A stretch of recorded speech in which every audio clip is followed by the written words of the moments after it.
Hello everyone. Welcome to Frightening Tales. I know many of you enjoy listening to these videos as you fall asleep, so before you drift off, I'd love for you to leave a comment, letting me know where in the world you're tuning in from, and if you're enjoying the story, don't forget to like and subscribe. Alright, now let's get comfortable, relax and dive into tonight's case. Story 1. Just another dead girl underwater. Trigger warning: implications of death, violence, and sexual harassment. By the time the fisherman finds me, I will have been dead for 33 hours, 6 minutes, and 29 seconds. 18 hours since the police declared me missing. 15 hours since Zoe told my biology teacher that my tent was empty, that I hadn't returned from the party we'd snuck out to the night before. Careful, quiet, every twig a possible snitch. It was exhilarating, our hearts pounding, the smell of pine and seaweed thick in the air, and the moon a perfectly curved sickle. Zoe held my sweaty hand and didn't let go until we'd passed the tents and joined the others by the lake. The music on someone's phone was turned down just low enough for us to make out Billie Eilish's raspy voice. One of the guys offered us a beer, kept cool in the pitch black, lurking water. I remember thinking I couldn't tell where the lake ended and the forest began. The first article published by a local newspaper reads, "Promising high school student missing after night swim in lake." Shortly after, the Water Rescue Service and Fire Brigade take over the search. Dogs comb the area, their noses trailing through the damp earth. A human chain forms, people moving slowly through the woods, eyes scanning for any sign of me. Even a helicopter hovers overhead, its whirring blade slicing through the heavy, charged air. The search drags on for hours, stretching into the twilight, yet the woods remain silent. The police begin to ask questions: when was she last seen? What was she wearing? Had she been drinking? Did she seem out of character? Angry? Sad? Suicidal? No, no, and no. She was singing, she was dancing, she seemed happy. When the fisherman finds my body, miles away from where I was last seen, certainty sets in. The autopsy reveals a hematoma on my head and purple spots behind my ears. The coroners examine the water in my lungs and confirm that I wasn't dead before entering the water. I died by drowning. My classmates are questioned again. Zoe claims to have left early, while I stayed behind with her twin brother, Tom, who has been in love with me since middle school. Tom's behavior strikes the police as odd. He insists he barely spoke to me, despite people seeing us leave the party together for a few minutes. When my body is examined, traces of Tom's skin are found on my clothes, trapped between the fabric layers. Still, Tom sticks to his story, perhaps because the truth would embarrass him for some reason. Or maybe he's just afraid of the questions that would follow, and the scrutiny that might come with them. Tom is right, you know, in the broadest sense. We really only exchanged 3 or 4 sentences that night, but only because Tom's mouth was otherwise occupied with me. I had enjoyed every second of it, and looking back, I wish I'd given him a real chance. But I was too worried about what other people might think. So, as usual, I brushed him off, leaving him to walk away from the party feeling hurt. Cassandra insists she heard Zoe and me arguing that night, just before Zoe headed back to the campsite. According to her, we were fighting over Tom. Of course she would say that. What else would 2 girls argue about if not a boy? Cassandra even claims that Zoe pushed me, though Zoe denies it vehemently. She denies discussing Tom at all, insisting it was about something else, something that wouldn't come to light until much later, when our biology teacher became a suspect. But Cassandra holds firm to her version. The thing about Cassandra is that she's always been a shadow. The kind of girl whose name teachers forget after 2 weeks of spring break. Kelly. Cindy. Carrie. Something with a C though, right? So, when she finally gets the chance to talk to the police and be part of the investigation, she jumps at it. Unfortunately, Cassandra isn't much help to the investigators. She leaves the party at 2 a.m., just 40 minutes before I die, leaving me alone with a group of guys who've brought along some tranquilizers. Sitting next to them felt like being stuck in a fever dream where Jacques Derrida explains quantum physics at a frat party. At some point, I decided it was time to head back. One of the guys casually asked if I needed someone to walk with me, and I said yes, but no one moved. I glanced back, the campsite faintly visible through the cold, white light filtering through the pines. It was only a few meters away, just beyond the trees. I'd walked this path for days, never once feeling threatened by the shadows in the bushes. But tonight, that sinking feeling in my stomach wouldn't go away. Still, I refused to be that girl, the one who got scared at every creak in the dark, the one who needed someone to hold her hand for a few steps. So I stood up and said I'd walk alone. Instead of sticking to the dark trail, though, I decided to take a small detour along the riverbank, a bit longer, a bit lighter, and hopefully, a bit safer. One of the guys told me to text him when I made it to my tent. But when I didn't, no one even noticed. 16 days after my death, suspicion begins to shift toward our biology teacher. Devin, one of my classmates, reveals that he had felt ill that night and went looking for the teacher's tent, only to find it empty. Soon after, the teacher's behavior takes a strange turn. He starts making inconsistent statements that don't add up. One day, he calls Zoe into his office after class, where he insists that his earlier proposal to her, before the trip, had been nothing but a joke. She understood that, right? It was sarcasm, he says, claiming that what he really meant was that if she wanted to improve her grades, she should consider attending a tutoring service.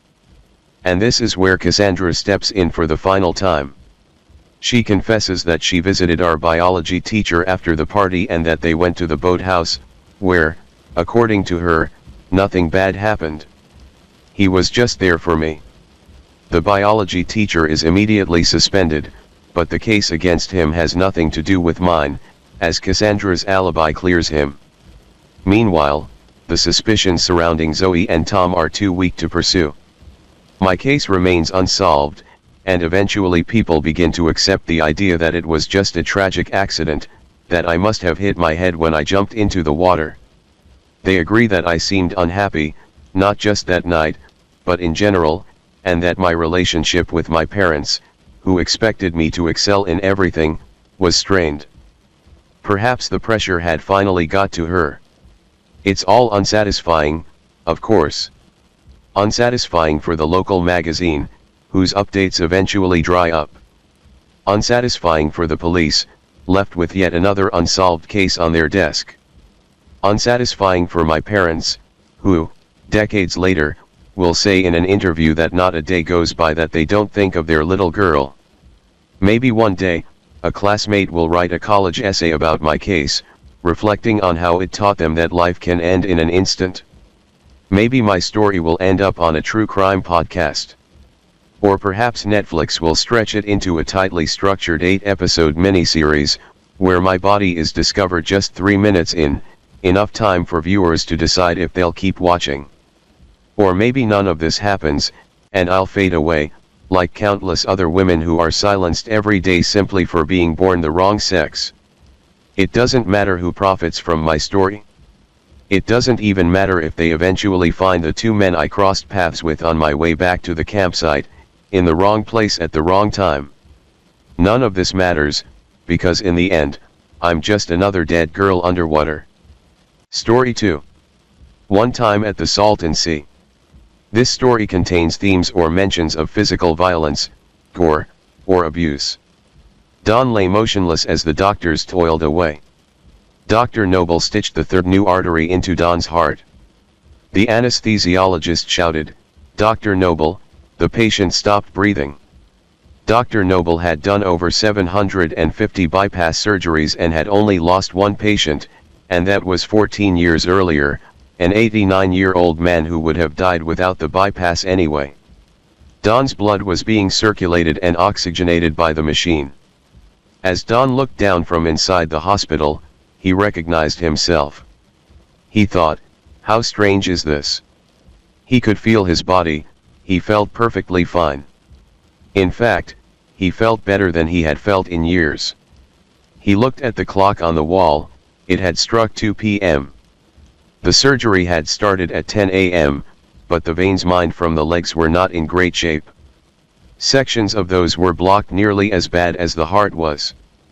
Don watched as Dr. Noble toiled feverishly inside Don's chest. He felt a force pulling him upward. Unlike gravity, a gentle force lightly tugging. He felt himself pass through the building. The Veterans Hospital in Tampa. Once he was outside the building, the force was much stronger, and his body was quickly leaving the atmosphere. Suddenly, miles up, he knew he should feel cold, but he didn't feel cold. He didn't feel hot. He just felt perfectly comfortable. His memory was intact. He remembered who he was and what he had done in life. The good times, the heartbreaks, the bad times, the things that came back and haunted him in his dreams. All of it seemed trivial now as he felt a joining. A joining of spirits, a melding of minds, and like a sigh of relief, suddenly she was there. Patty Castro, she had died 36 years earlier, 2,500 miles away. Murdered in cold blood, she was shot in the head, point blank, by an unknown assailant. Why? The case was never solved. But on whose orders? Well, Don had already gotten to the bottom of, his contract was cancelled. Don could feel his lips tingle like she was kissing him, but they were joined. Her thoughts were his thoughts, his were hers. He asked without speaking, who did it, honey? She answered without speaking. It doesn't matter, love, we are together. This life was just a brief stop, our journey will continue into the millennium, on another world at another time, and we will join again as we have throughout time. Don could feel she was right. It was familiar, like arriving home. Still, Don yearned to know who had taken her away. The question drifted between their minds, and then the scene came clear to him, tied and gagged bound to a chair. He saw what she saw, Fred Alvarez shot in the head, he could feel her shock. Then, Ralph Boger, Don heard her muffled scream no and felt her loss, not a lover, a dear friend. Then, the barrel pointing right at her head, he could see Jimmy Hughes's face.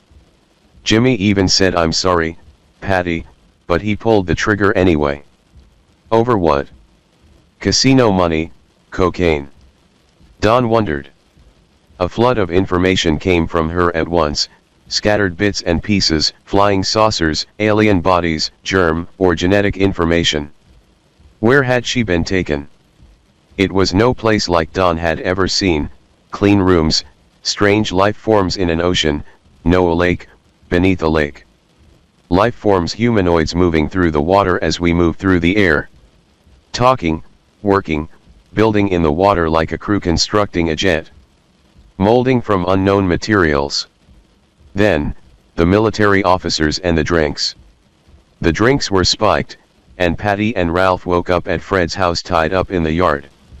She remembered Jimmy shouting at Fred, you couldn't leave it alone. You couldn't just take your cut and keep your mouth shut. After Jimmy placed the gun to her head, she drifted out, seeing the three bodies in Fred's backyard.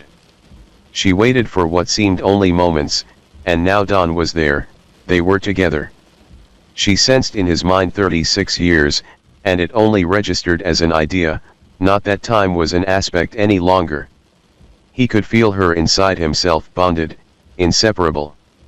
He wasn't sure where they had come from before now, but he knew they were together then as well. Suddenly, Don could feel pain inside his chest as it overwhelmed him, and Patty suffered it with him for just a moment, and she was gone.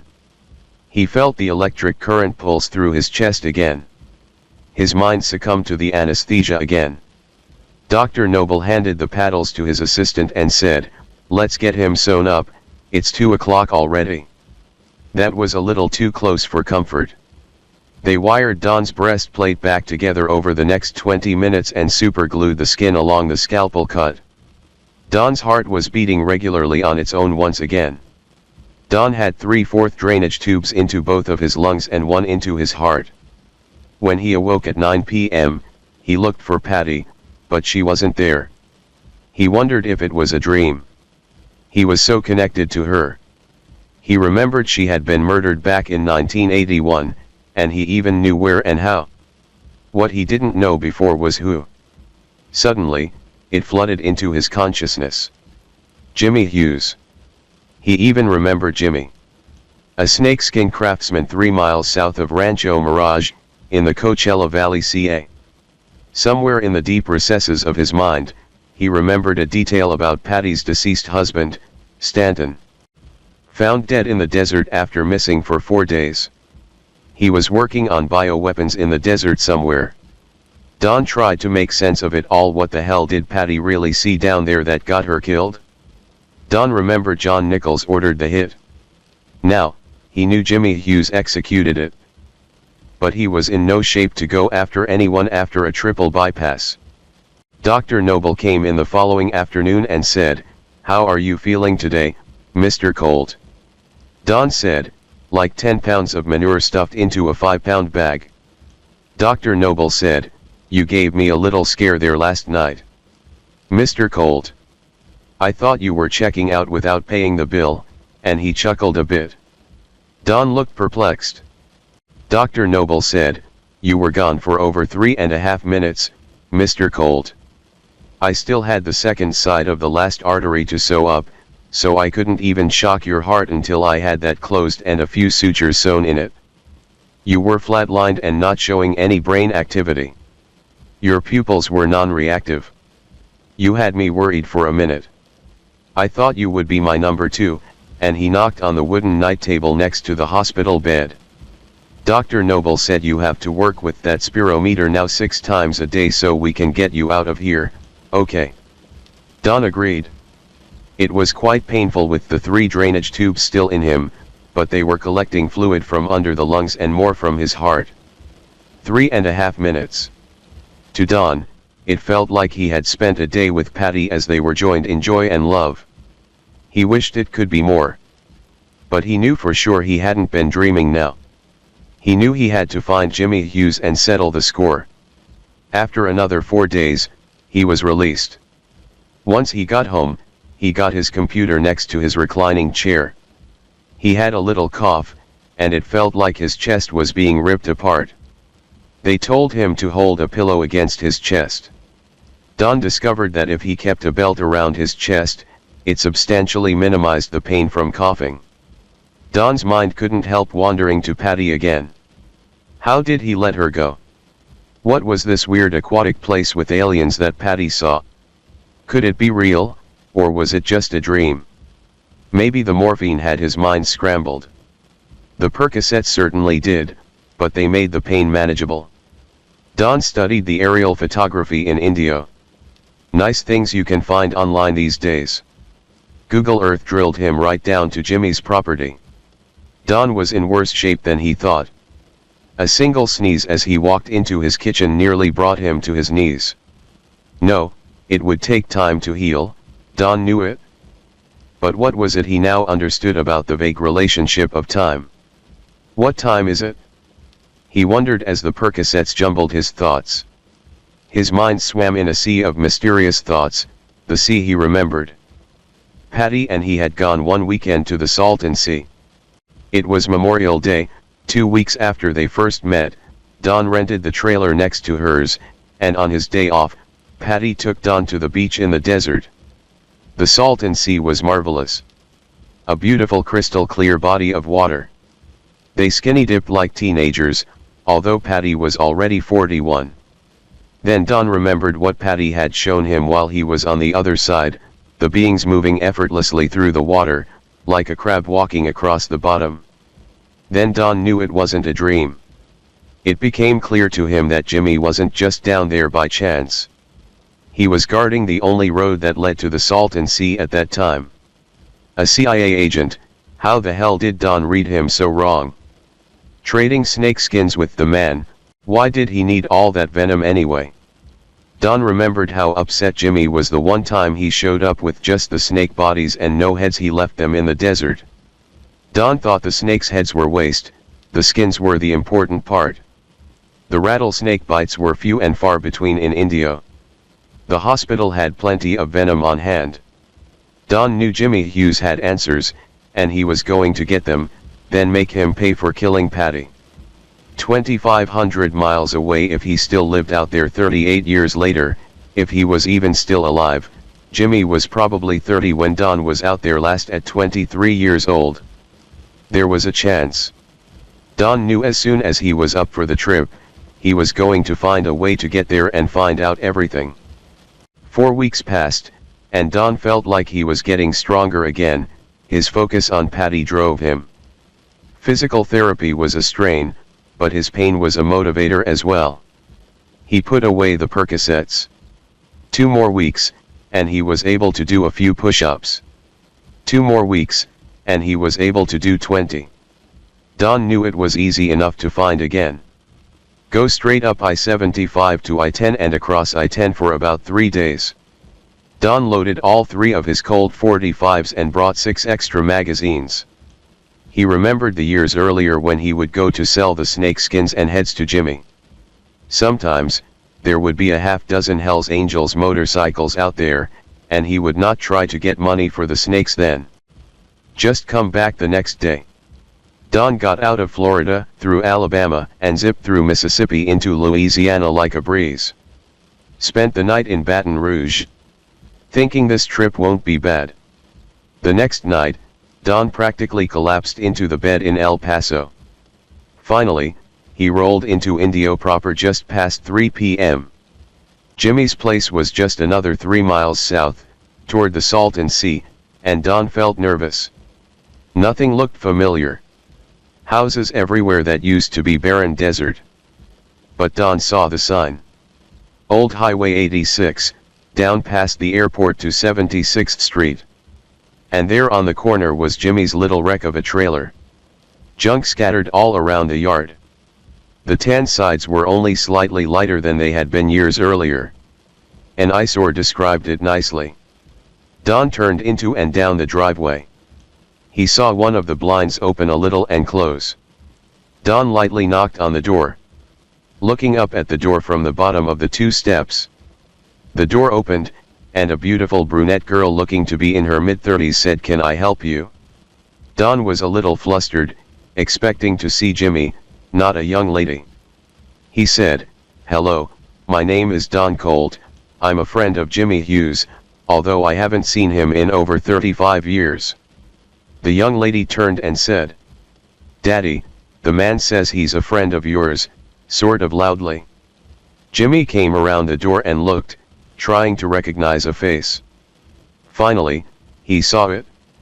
He said, "Oh yeah, you're Bruce's friend, the snake catcher, right?" Don said, "Yes, Jimmy, Don Colt." Jimmy said, "That's right. How are you? Come on in and have a coffee." Don had run through 100 scenarios of how he was going to exact his revenge on Jimmy during his 36 hours of driving to get here. Not one of them accounted for his daughter being at the trailer. Jimmy poured the coffee, saying, "Jacqueline just made a fresh pot. How do you like it?" Don said, "Just cream, no sugar." Jimmy said, "I haven't seen you in years. I thought you moved away, Florida or something, Bruce told me." Don said, "Yeah, that's right, Jimmy, I'm down in Florida now. You still hear from Bruce?" Jimmy said, "Every weekend, he's still delivering snakes." Jacqueline said, "I'm sorry to interrupt, Daddy.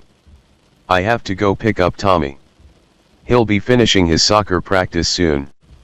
I'll come and see you in a few days." "It was nice to meet you, Mr. Colt." Don said, "It was nice to meet you, Jacqueline." Don stood up and shook her hand. She kissed Jimmy on the cheek and went out the door. Jimmy closed the inside door behind her.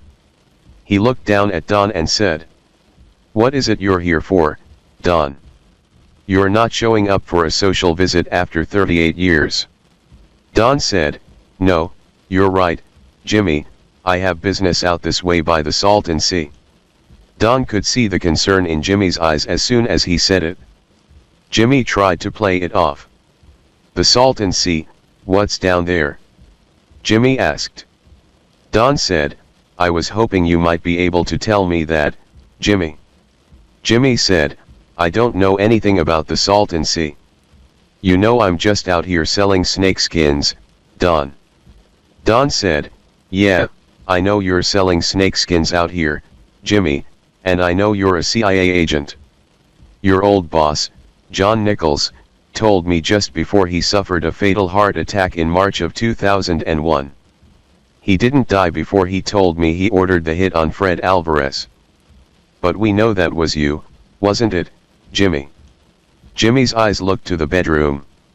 Don said, Jimmy, I'll put a .45 in your back before you ever reach whatever you have in there. Jimmy's mind searched back, and in an instant, he recalled when Don was handing him a burlap bag of snake bodies as one fell, and Don had snatched it mid-air before it could hit the dirt. Jimmy knew better than to test Don's speed. Jimmy said, What do you want? Don said, I want to know why Patty Castro was killed, Jimmy. Jimmy said, That was while I was with the CIA, I can't be held responsible for that. I was following government orders, it wasn't personal. Don took his nickel-plated .45 out from behind his back and said, Jimmy, I took it real personally. Now, you are going to give me some answers. Jimmy looked for a glint of sympathy in Don's face and saw none. He said, Can I sit down? Don waved the gun toward the chair opposite the table, and Jimmy sat. Jimmy said, It was all Fred Alvarez's fault. He was sure that John Nichols was skimming from the casino, so he had Ralph follow John. But Ralph took Patty along, and they followed John right down to the Salton Sea. They watched as the tube emerged onto the beach, and John entered with the jars full of venom. Patty saw the aliens take the venom and drink it. Jimmy said, It's the only way they can survive in our atmosphere. Their bodies need the snake venom to invoke an immune response to our air and allow them a few hours out of the water, breathing our atmosphere. Without it, they are like a fish out of water and are dead in 30 minutes, octopus family. Jimmy continued, Patty and Ralph went back and told Fred what they saw, and Fred was going to go to the local sheriff. John gave the order to take them out. Don finished his coffee and said, All right, can I get another cup? Jimmy said, Sure, took the cup and turned to the coffee pot.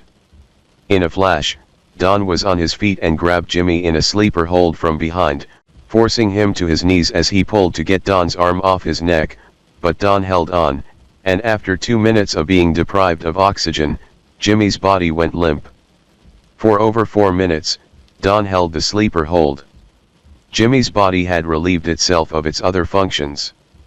Don looked and saw the blood concentrated on both sides of his neck and gently massaged it outwards. A sudden stroke was the coroner's finding when Don called 911 to tell them his friend was making coffee when he collapsed. The ME said the time of death was 6 o'clock on June 6. Story 3. Time problem. We are a loose group of friends who play a friendly game of poker every Wednesday night. We rotate homes, so everyone gets a turn to supply food, drinks, whatever is needed. The betting levels are nothing fancy, just nickel, dime, quarter, no bets over $2, 3 raise limit to a hand. These levels are kept low to discourage egos and keep one from losing large amounts. Me, Frank, Larry, Bill, Enrico, and Elizabeth. Not everyone can make it weekly, but we always have 4, sometimes 5. There is always a good bit of friendly trash talk at the table, which keeps things lively yet polite. Larry was losing big one night, and not in a good mood. It's not like him, and he was hearing about it from around the table, which was adding to his funk. During a break, Larry wandered outside to smoke, and I followed. I asked Larry if everything was all right. At first he said no, but with a little prodding, Larry told me that an ex-girlfriend, Sue, had dumped him when they bumped into each other out on the town. Larry was with another woman, who Sue thought of as a business and social rival, which Larry didn't know beforehand. He described a big, ugly scene, with screaming and things thrown, mostly by Sue, some by Larry's date. Tempers between the two women reached the point of physicality, and he and the rival were escorted out of a restaurant. Larry told me they had agreed to have an open relationship, and that before this incident, he was starting to get real feelings for Sue. The other woman had been only a business proposition. She had wanted arm candy for a corporate party, where she could show off Larry. At this point, I was glad I had found time to get Larry away from the game. He is disgustingly handsome and fit, proud of it without being obnoxious. If this had come up in front of everyone, he would have taken a friendly beating, but a beating nonetheless. In the mood he was in, I was concerned that too much trash talk would have led him to quit the group. I asked if there was anything I could do to help. Larry surprised me by saying there was. Somehow, Larry knew that I was a second-story man. I was somewhat shocked. I thought my source of income was unknown to the group. During one game a while back, we went through the party game of what do you do? In those situations, I always say I am a business consultant, an entrepreneur. I don't know how Larry found out, and was sure I didn't want to ask. As a way of easing the Larry's mood, I mentioned the adage that hell hath no fury like a woman scorned, and that Larry had turned it upside down. Larry started to laugh, said he felt some response on his part was needed. He asked if I could arrange a visit, and lighten her load, so to speak. I said that I thought I could. We talked about her house, the layout, including entrances, was there a safe, or cameras? Most important, was there an alarm? Larry filled me in, said he had never seen any alarm or cameras. I asked if he knew of any times she was away for a few hours, and he mentioned that she plays social tennis. He said Sue had plenty of valuables, and left them lying around everywhere in her house. So, Sue's address in hand, I got to work. Watched the house for several weeks. Went by all times of day, followed Sue while she left the house, to see where she went and for how long. I used one of the times to enter the house, a dry run, if you will, to check the inside against Larry's recollection, and predetermine how valuable everything might be. I had also used a surveillance camera set up on a nearby garage where it wouldn't be noticed, and studied the film, comparing it to my notes on Sue and her house, just as I did on every job. She usually left the house 2 to 3 times a week for country club tennis with friends, and spent time in the club restaurant with them. I even managed to get into the club, saw tennis being played, and watched Sue's group over lunch. There was easily a 4 to 5 hour window, not that I would need much time. I made a plan, picked a day and time to do the job. I let Larry know I was going to act soon, that he might need to have an alibi for any of several days. True to her routine, Sue left her house a bit before 10 a.m., dressed for tennis. I waited 20 minutes, then let myself inside, using a back door. Just as Larry said, there was plenty of goods, and it was all over her house. Rings, earrings, bracelets, a diamond tiara, brooches, watches and necklaces, all very expensive. I found lots of money, some left in the open on tables, some on a dresser. Quite a bit of it went into my backpack, along with lots of jewelry. I concentrated on the upstairs rooms, simply because there was more up there. There were even a few nice paintings, definitely a Mondrian I was eyeing, when, to my surprise, there was quite a bit of noise downstairs. I listened carefully, trying to figure out what was going on. Got it in one guess Sue had brought someone home with her. I listened to them getting busy on a couch downstairs, and I decided it was time to leave in case they decided to resume their activities upstairs. I grabbed a few small paintings that fit in a large compartment of my backpack, then exited via a second-level entrance that led to a landing with stairs. As I was leaving, I thought she wasn't gone long, and is back hours earlier than I planned. What time is it? Story 4. Heroes and Men in the City of Angels. Pop quiz hotshot. Don't got time for this, Traverse. Detective Traverse laughed, a very inappropriate time for laughter. Sweat dripped down Paul Harmon's face. The timer on the explosive device continued to count down. Paul needed to concentrate, but for the life of him, Traverse decided it was time to be that asshole. There is a bomb in a skyscraper. The scumbag has told you that if one person leaves, he blows the entire building. It is also the building in which Detective Harmon's sister works in. What do you do? What do you do? Shit, Dave, I disarmed the fucking bomb. He blew out a breath to clear out the drop of sweat on the tip of his nose. I got 5 minutes and 30 seconds to finish this. Do you mind? Traverse stood up straight, and put his hands on his hips. I do mind, Detective. Your mind needs to be loose, and what better way to do that than to talk about the greatest member of the LAPD, Jack Traven. Traverse loved that movie.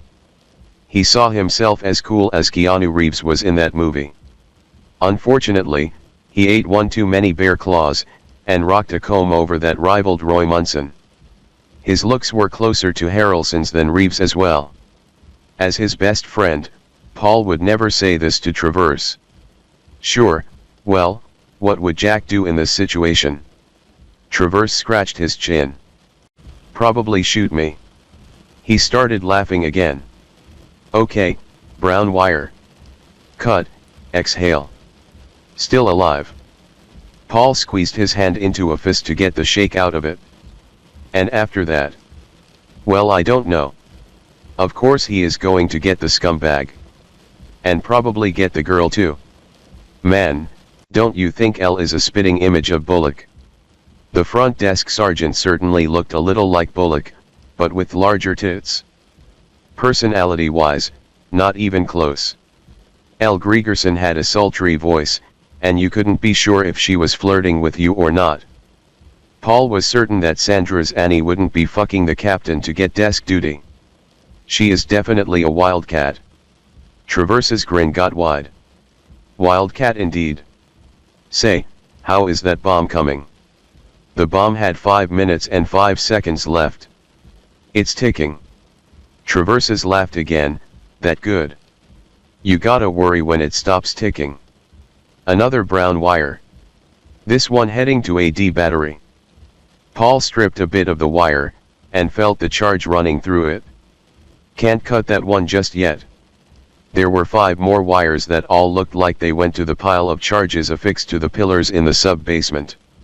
Unfortunately, one of them was cased in hard plastic, and contained at least 20 smaller wires.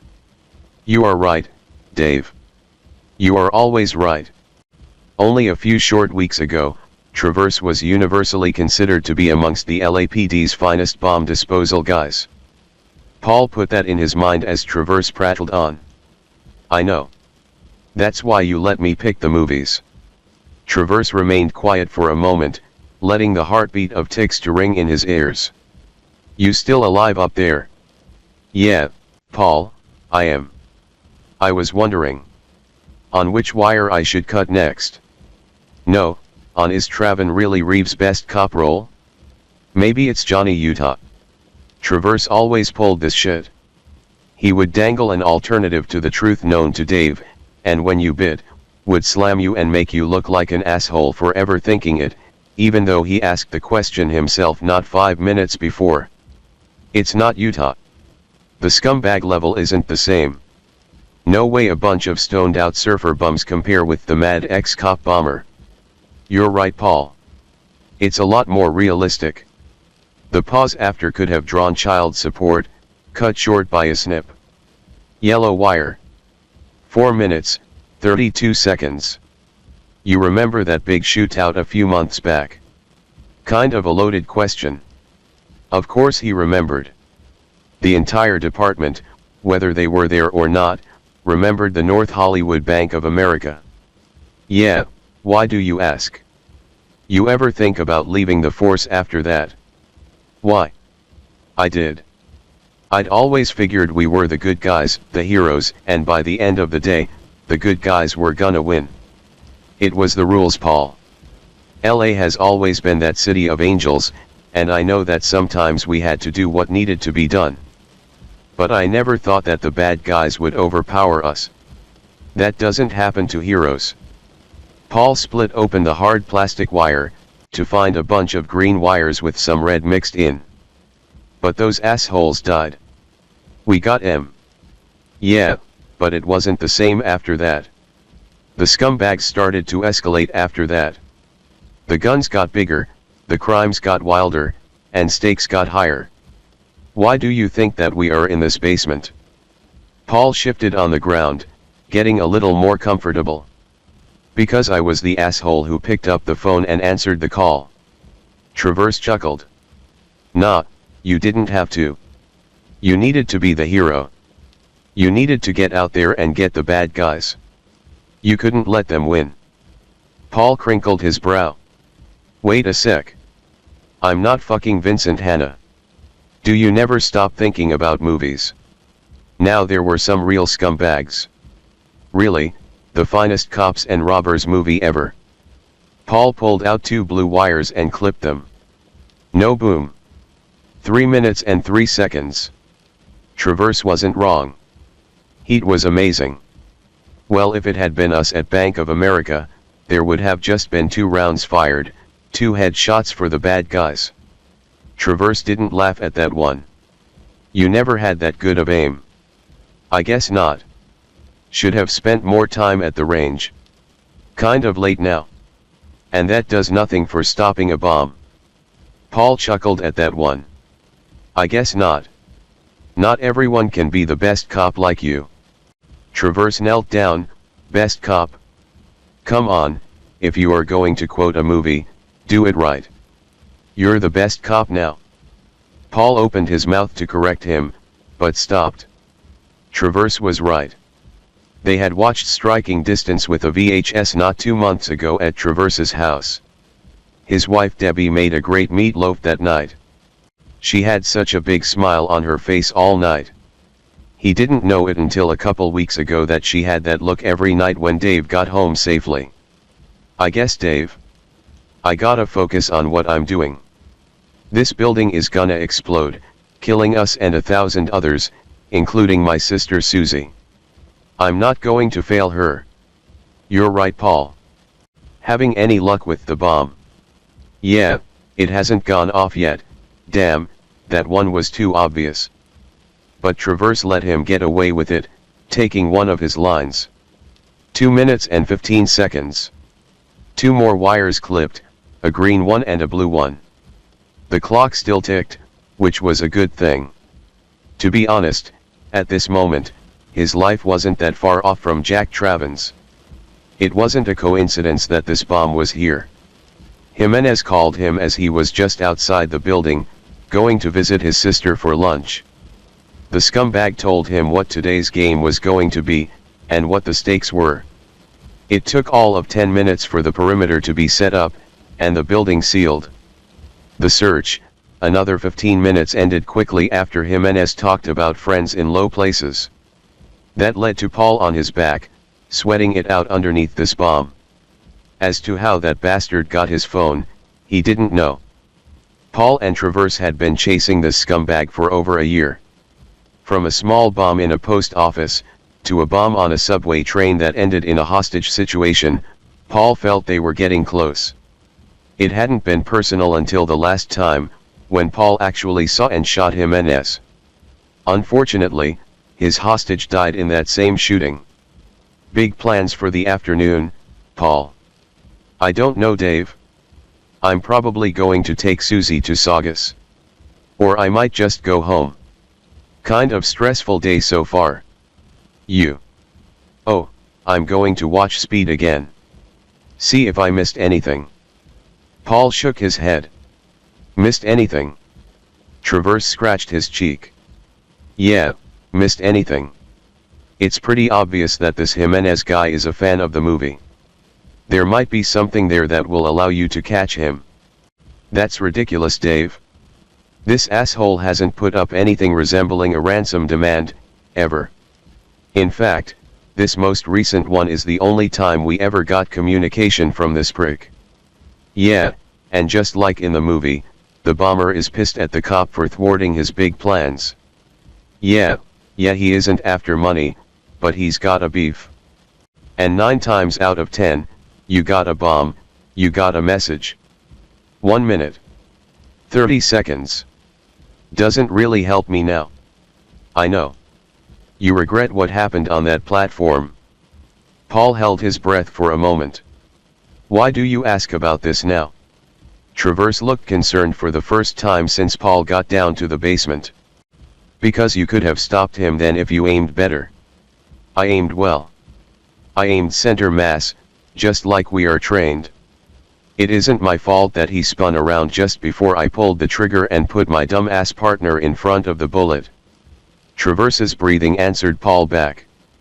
There were 3 possible wires left, red, blue and black. One was a decoy, one was the last one to disarm, and the other would set the bomb off. Just what he needed right now. Trying the first one, the red one, the snip of the wire cutters echoed in the room. Was that the right call? The wire or the shot? The shot. The bomb didn't go off, so the wire wasn't a bad call. 53 seconds. Are you mad at me? Asked Paul. For what? Shooting me. Paul smiled. Yes, for pulling the trigger, trying to be that hero. Travers thought for a moment. No. Not really. You know, if our positions were reversed, I would have just shot him NS. Paul smiled. And I would have worn my vest. Travers belly laughed. Now it's my fault.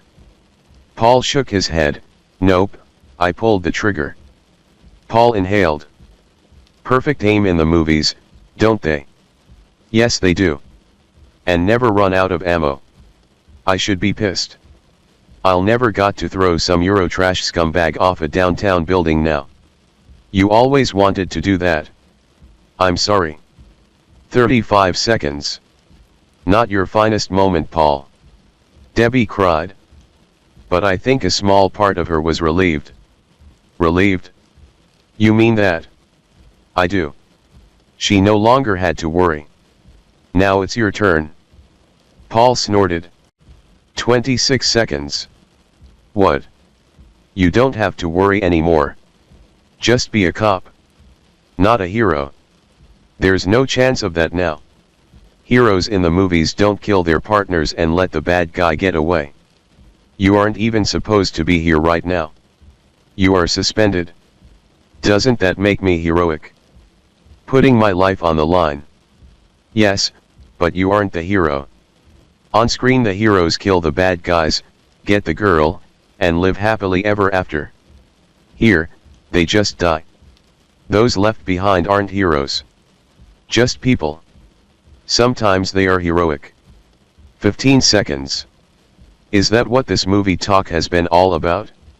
Trying to show how much I don't measure up to the badge in Hollywood. Shit, I know that. No. I just figured our last conversation should be about those movies we love. We should strive to be like those guys, even though we won't get there. Travers swallowed.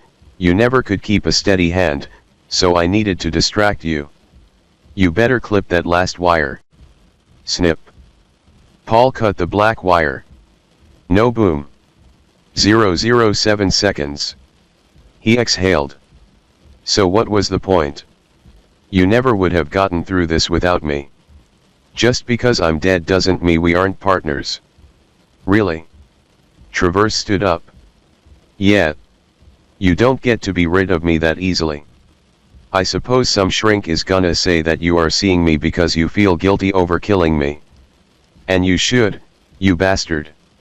I'm gonna miss the premiere of LA. Confidential. I really wanted to see that movie. Paul pulled himself up. I'll try not to spoil it for you. Travers extended his hand, grin on his face. Pop quiz, hot shot. Story 5. Dawn of the Last Medici. The midnight bells rang out across the rooftops of Florence one rainy night in the April of 1497, carrying with them the weight of a city caught between beauty and its slow decay into inevitable rot. Rain, as thin as threads of silk, drizzled over the cracked terracotta tiles and slid down crumbling stone walls. In the time-worn workshop that sat behind the old apothecary, Matteo wiped his stained hands on his grubby apron and leaned closer to the flickering oil lamp. The tincture hadn't turned. The root he had used had been no good. Damn, he muttered, grinding the pestle harder, though he knew it wouldn't fix anything. It's all spoiled. Behind him, Maestro Bernardi snored into a pile of manuscripts, ink staining the corner of his lip. Matteo thought about waking him, but the old man had been working since midday and had barely eaten. Instead, he banked up the coals and stepped out into the alleyway to get some air and clear his head. That's when he heard them. Two men, their low voices, slipping through the shadows like wolves at the edge of firelight. He will be attending Mass at dawn, one said, the words barely audible above the drizzle and the water dripping from the roof onto the cobbles below. At Santa Croce. There will be no guards.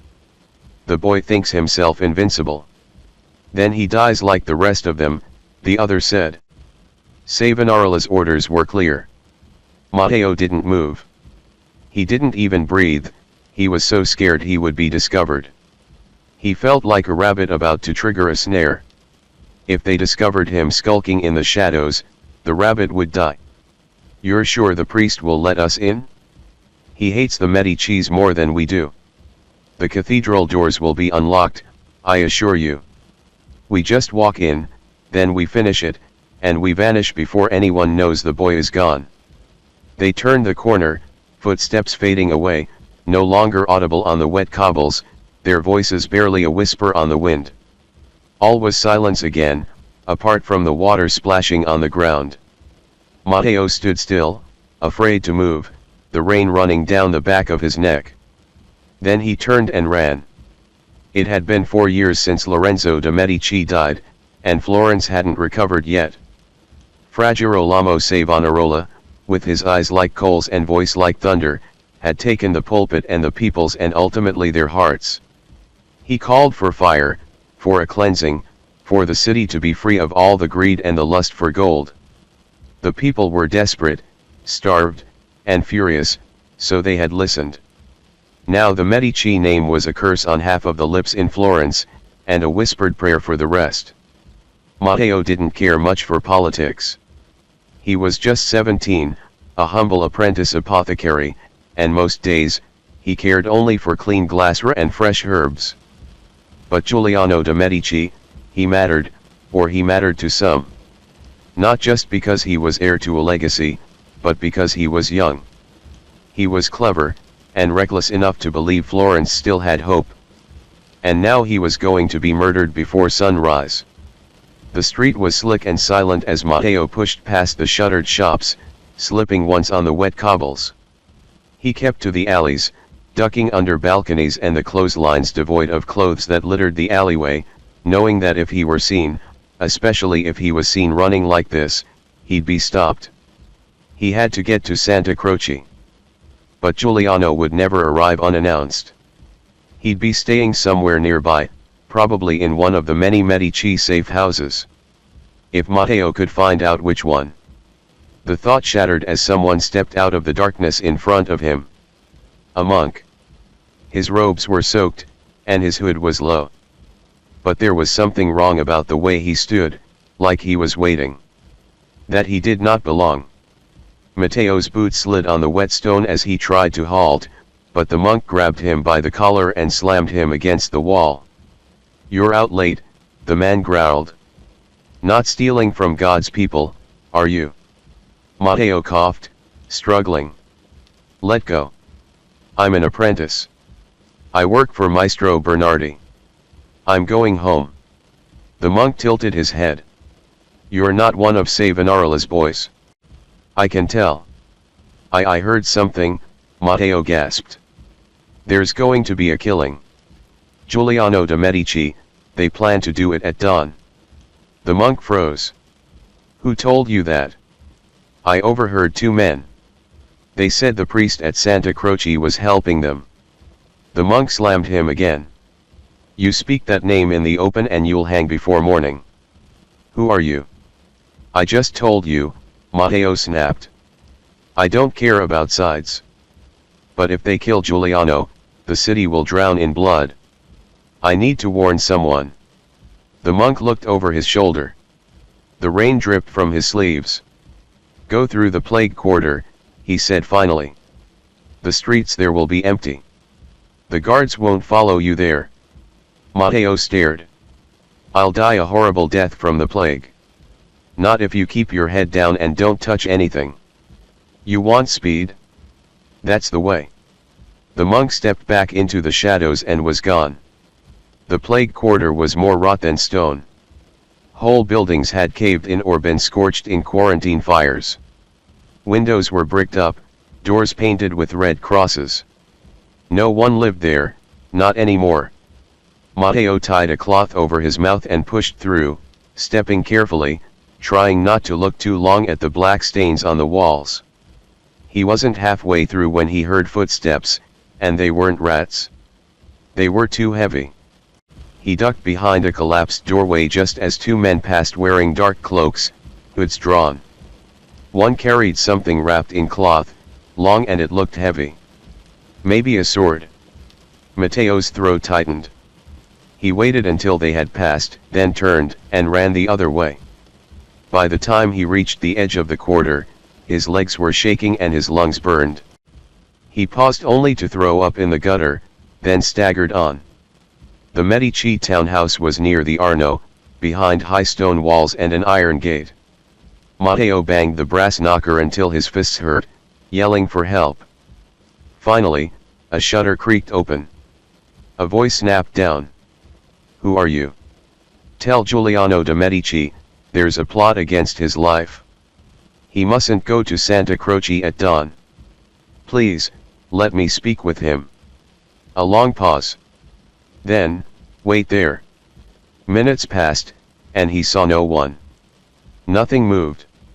Then the gate creaked open, just enough for a figure to slip out. It was a young man, not much older than Matteo, with dark eyes and a cloak too fine for the hour.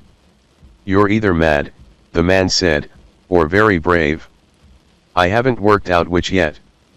They're going to kill you, Matteo said, trying not to collapse. Two men. They said the priest would leave the doors unlocked. You have to stay away. The man studied him. What's your name? Matteo. Come with me. He turned, and Matteo followed him through a side passage into a narrow hall lined with oil lamps and velvet curtains.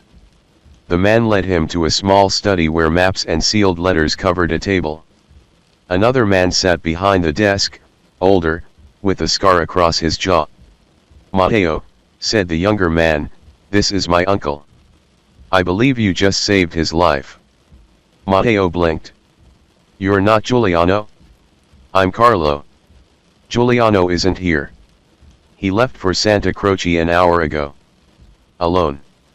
The world seemed to tilt.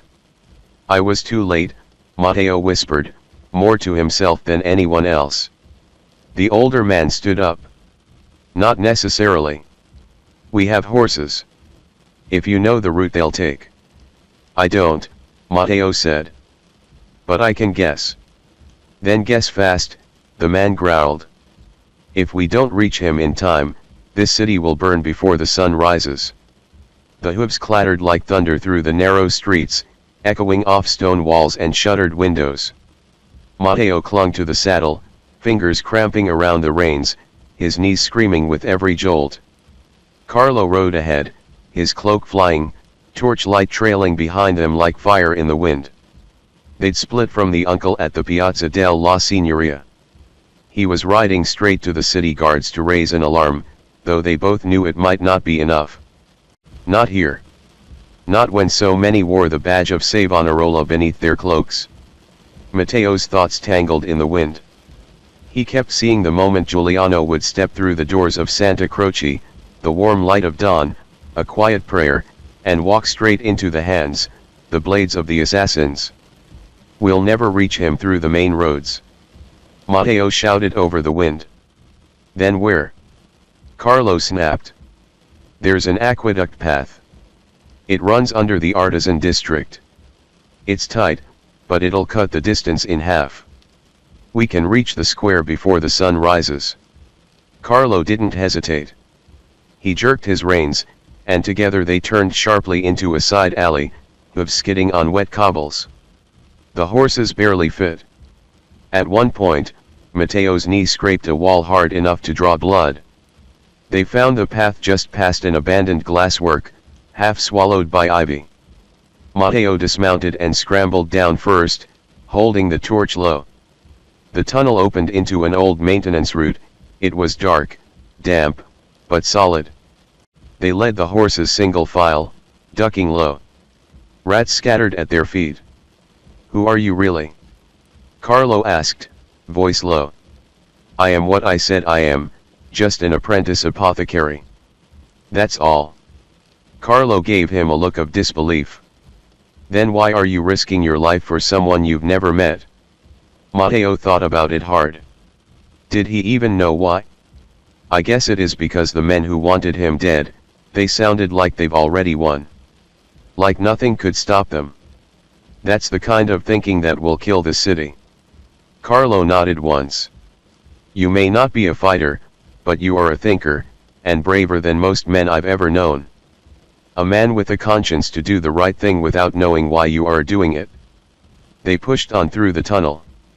It stank of mold and old stale water, but it eventually opened up into a drainage outlet near the cloister wall of Santa Croce. The sky above was beginning to show the lightning of the sky just before dawn. It would not be long now. They tied the horses behind a crumbling fence and crept toward the basilica. There were no bells yet. No morning chants. Just silence, broken only by the faintest whisper of movement near the east transept. Matteo crouched behind one of the stone pillars, eyes sharp. There were shadows shifting near the altar door. 3 men, their hoods were up. One held a long blade. "They're already inside," he breathed. Carlo's jaw tightened. "Then we go in through the sacristy. There's a stair behind the side chapel. It'll bring us out near the altar. You've done this before then." "I've been chased through enough churches to know the layout." Matteo followed him, a little apprehensively though. Every step seemed to get louder in his ears. The old side door creaked open, just enough to make his skin prickle with fear. Inside, the air was much colder, thick with the smells of incense and dust.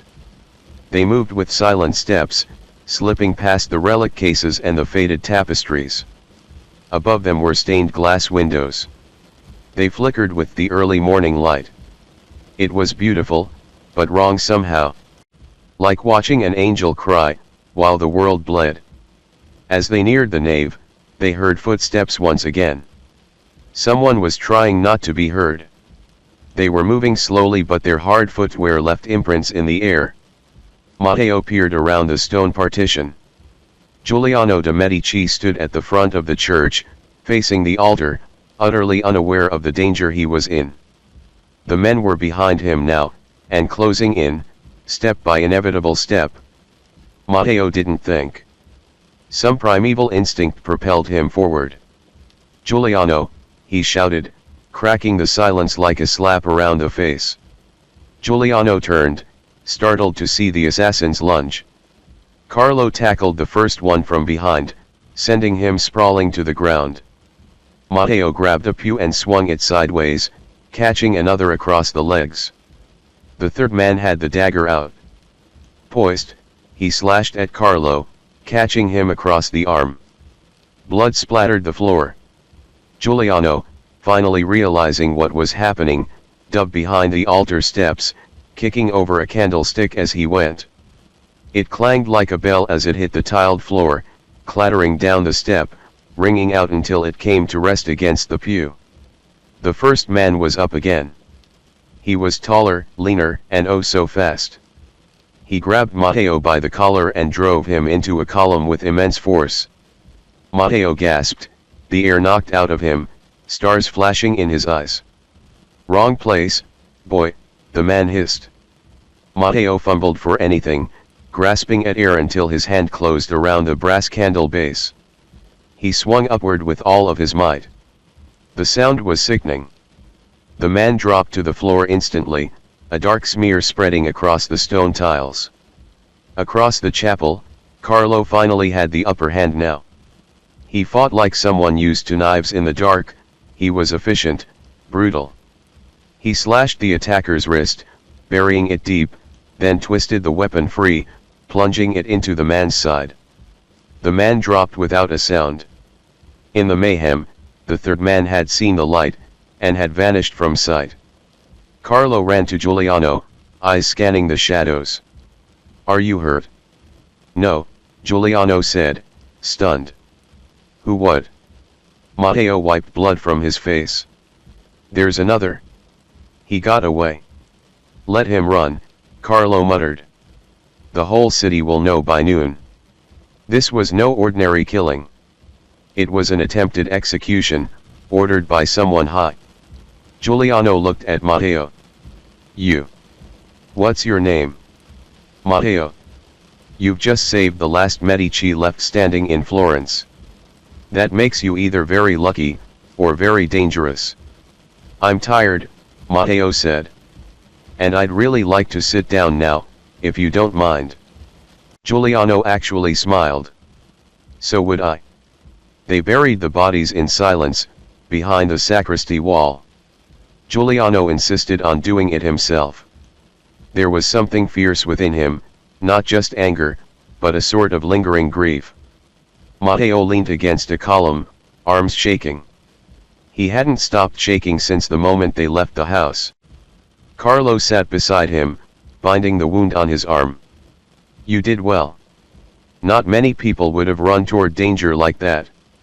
Matteo didn't reply right away. He stared up at the stained glass, now glowing with pale pink light. "I was afraid," he said finally. "The whole time." "I'm still afraid." "Good. That means you're not stupid." Matteo gave a half laugh. "What happens now?" "Giuliano won't let this go quietly. This will be a message to Savonarola, to the people, to anyone who thinks Florence belongs to the darkness. You think people will listen? They listened to a preacher in rags who promised fire. Maybe they'll listen to a man who nearly died to avoid it?" Matteo nodded slowly. "And me? You could go back to your herbs. Or," Carlo stood, brushing dirt from his cloak. "You could work for us. The Medici remember their debts, and always pay them in full." Matteo looked down at his stained hands. "I'm no assassin." "No. But you're fast. You're clever. And you don't run when it matters."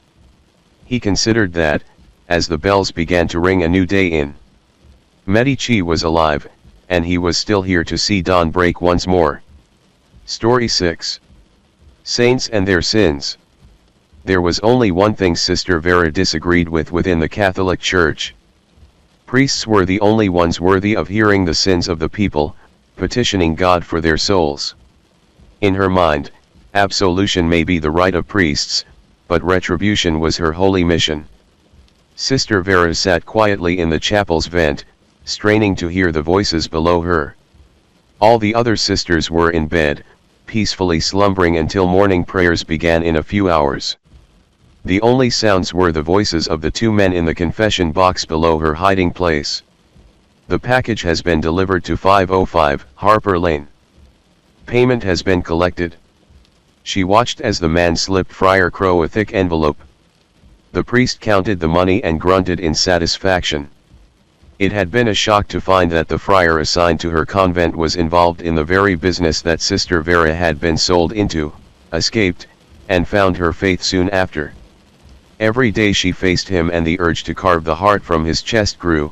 She knew that would not be wise. The friar, without knowing, had led her to many of the men involved in the sex trade hiding in the shadows of London. Though it pained her with each passing day, his time had not yet come. "2 more of my men have gone missing," the confessor whispered. "Are you sure you have not shared any information with someone who could be targeting my men?" A smile broke over her face as memories of the men's final moments flashed in her mind. The friar laughed, a grating sound amidst the quiet of the chapel. "What good would it do for me to expose any of this? Business is good," he waved the envelope around. "I have no motive to compromise this opportunity." A gag rose in her throat at the cavalier nature of his tone. She quelled it with thoughts of how sweet his death would be one day. Soon. Slowly, the men stood and went their separate ways without another word. Sister Vera waited until the footsteps were long gone before she shimmied herself back through the vent and into her room. A blast of thunder boomed as she dropped to her bedroom floor. She looked out the window as a torrent of rain began to fall. "That will complicate things," she thought to herself as she donned her pants and sword she kept tucked within her straw mattress.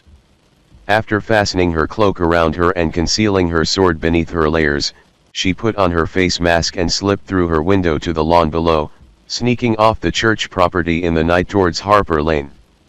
Sister Vera walked discreetly through the rainy cobblestone streets of London. Her cloak was pulled down low over her face, though her mask underneath provided an extra layer of disguise. Her blade was concealed beneath her long dark cloak, the wool was almost soaked through with the steady rain, her only accompaniment for the night. This was how she liked it. Empty streets helped her focus. The occasional candle-lit windows cast low shadows on puddles forming between the cobblestone cracks. Sister Vera avoided them, just like the lights. Shadows were her friend on nights like these. After winding through the familiar streets, she looked up and checked the sign ahead. Harper Lane. Perfect.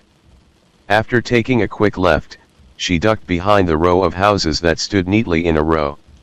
The one she was headed to was yellow. A color far too bright and cheery for the squalor living inside. Thankfully, no candles lit the inside, indicating those inside were sleeping. Sister Vera tried the front door, but it was locked, as expected.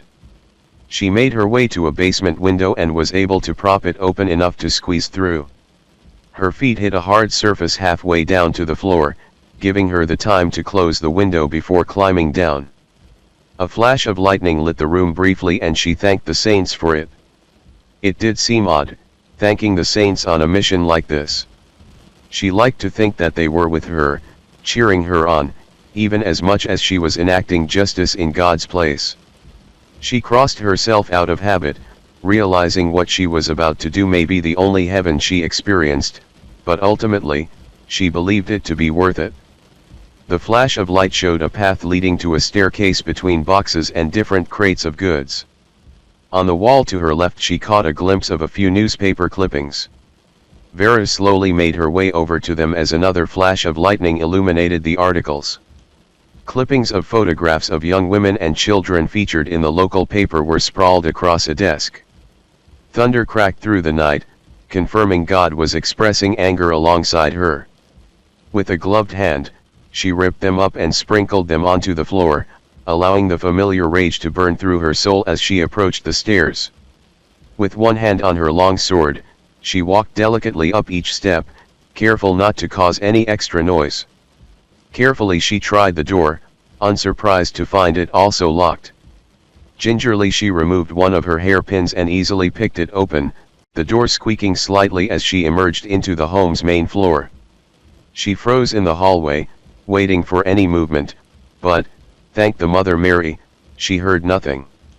Sister Vera stopped to take in her surroundings.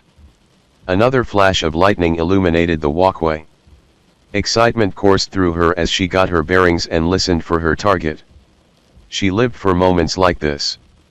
The calm before the storm. The anticipation of a fight. The rain made it hard to decipher, but she could hear faint snoring from a room down the hall. With her sword now drawn, she made her way toward what she believed to be a bedroom. Her cloak was heavy with the rainfall and was steadily seeping through her layers. A chill would start to set in soon if she didn't hurry. When she approached the first door, she leaned in to listen for any sounds. When she couldn't determine movement in the room, she slowly creaked open the door to peek inside. No lightning illuminated the space, but a covered lantern from the street offered a dim glow, showing nothing but boxes. A room in the front with a window would most likely not be where they would keep their shipment, but it was imperative to rule out how many people she may be up against tonight. She made her way toward the right wall to survey the room from another angle. A boom of thunder shook the home. Sister Vera sucked in a breath as she placed her hand on the wall. A gasp that wasn't hers caught her attention. It came behind the wall she leaned against. A flash of lightning illuminated the room once again, showing her the wall was a door concealed by boxes. It was painted the same color as the wall and made to look plain with only a crease showing where it was. Sister Vera attempted to grab one of the boxes to unblock the door, but they were heavy and sealed shut. She huffed in frustration. Carefully she put her mouth close to the crease in the wall and whispered, "Hello? Is someone back there?" Her only answer was the sound of rain pounding against the window. "I'm here to help you," she said.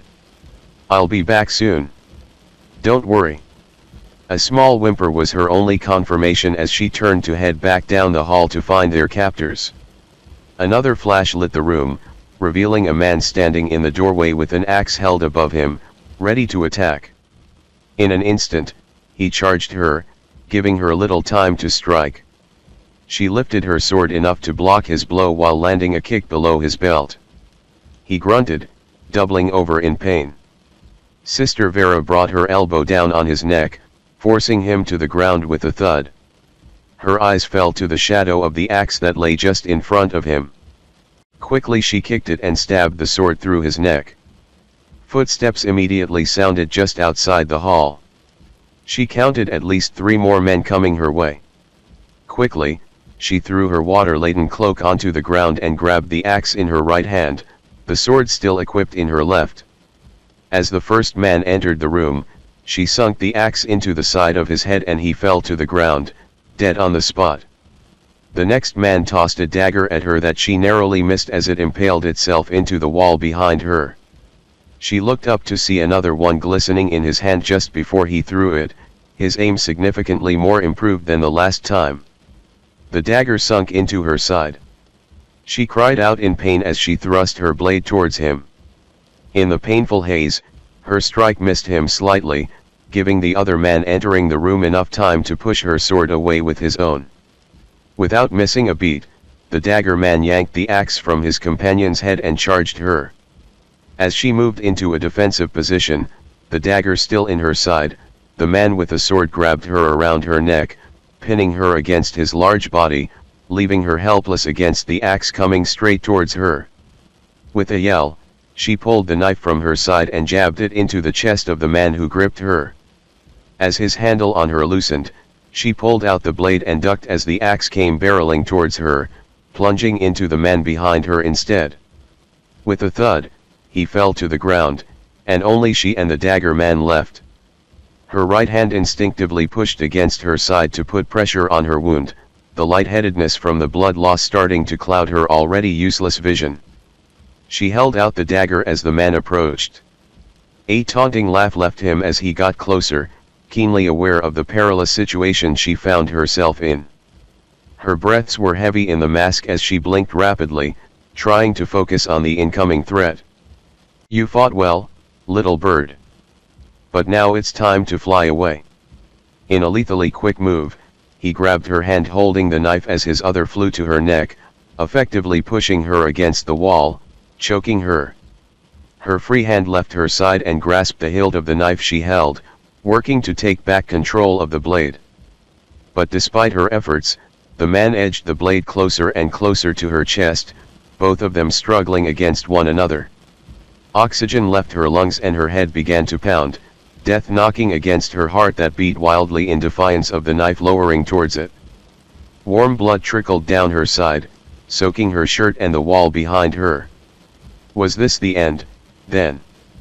After she died, would God be there to meet her, or would she be sent straight to the gates of hell?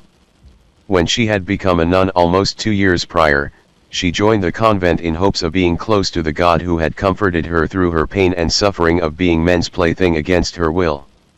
After she was rescued, God became the source of her hope and joy, and being in a convent provided safety, stillness, and community.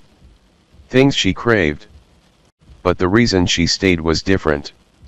While her faith was still a priority, a new mission had arisen, allowing her to help other girls like her, even through the devastation of finding out that it was being perpetuated by one of her own. She was proud to be a humble servant of God by day, and while still a humble servant by night, it took on a sharper edge she had come to love, helping rid her city of the filth in its shadows. Lighting flashed, reflecting off the blade that was inching towards her chest through their opposing, shaking grasps, and exposing the crazed eyes of her adversary. "A woman," he rasped, glimpsing her eyes in the quick ray of light. Surely a damsel couldn't have done this. Despite her current circumstances, she smiled below her mask. Men who underestimated her never lived to tell the tale. This man would be no different. Swiftly she shoved her knee into his groin. When he didn't react, she did it again, and again, until the man screamed in frustration. He let go of her neck to grasp the knife with both hands, giving her the chance to roll away from the blade. She released the knife as it protruded into the wall behind her. She kicked him to the side and sucked in a large breath, filling her lungs with the hot stuffy air that filled the room. As he lay on the ground holding his crotch, she plucked the dagger from the wall and walked over to him shakily. The sound of his cries filled the room, and she relished them for a moment before piercing the knife into his neck, transforming his groans into a garbled choking sound. She watched as his body went limp. Satisfied, she fell against the wall, clutching her side and pulling down her mask to breathe. Not just a damsel, she spat at the man on the floor. A saint. A thumping sound came from the closet. Clumsily she grabbed her cloak, tearing a piece to bandage her wound, and putting pressure on it before attacking the boxes that stood between her and the small captives concealed behind the door. The next morning, after finishing morning prayers, Friar Crow called a meeting with the nuns.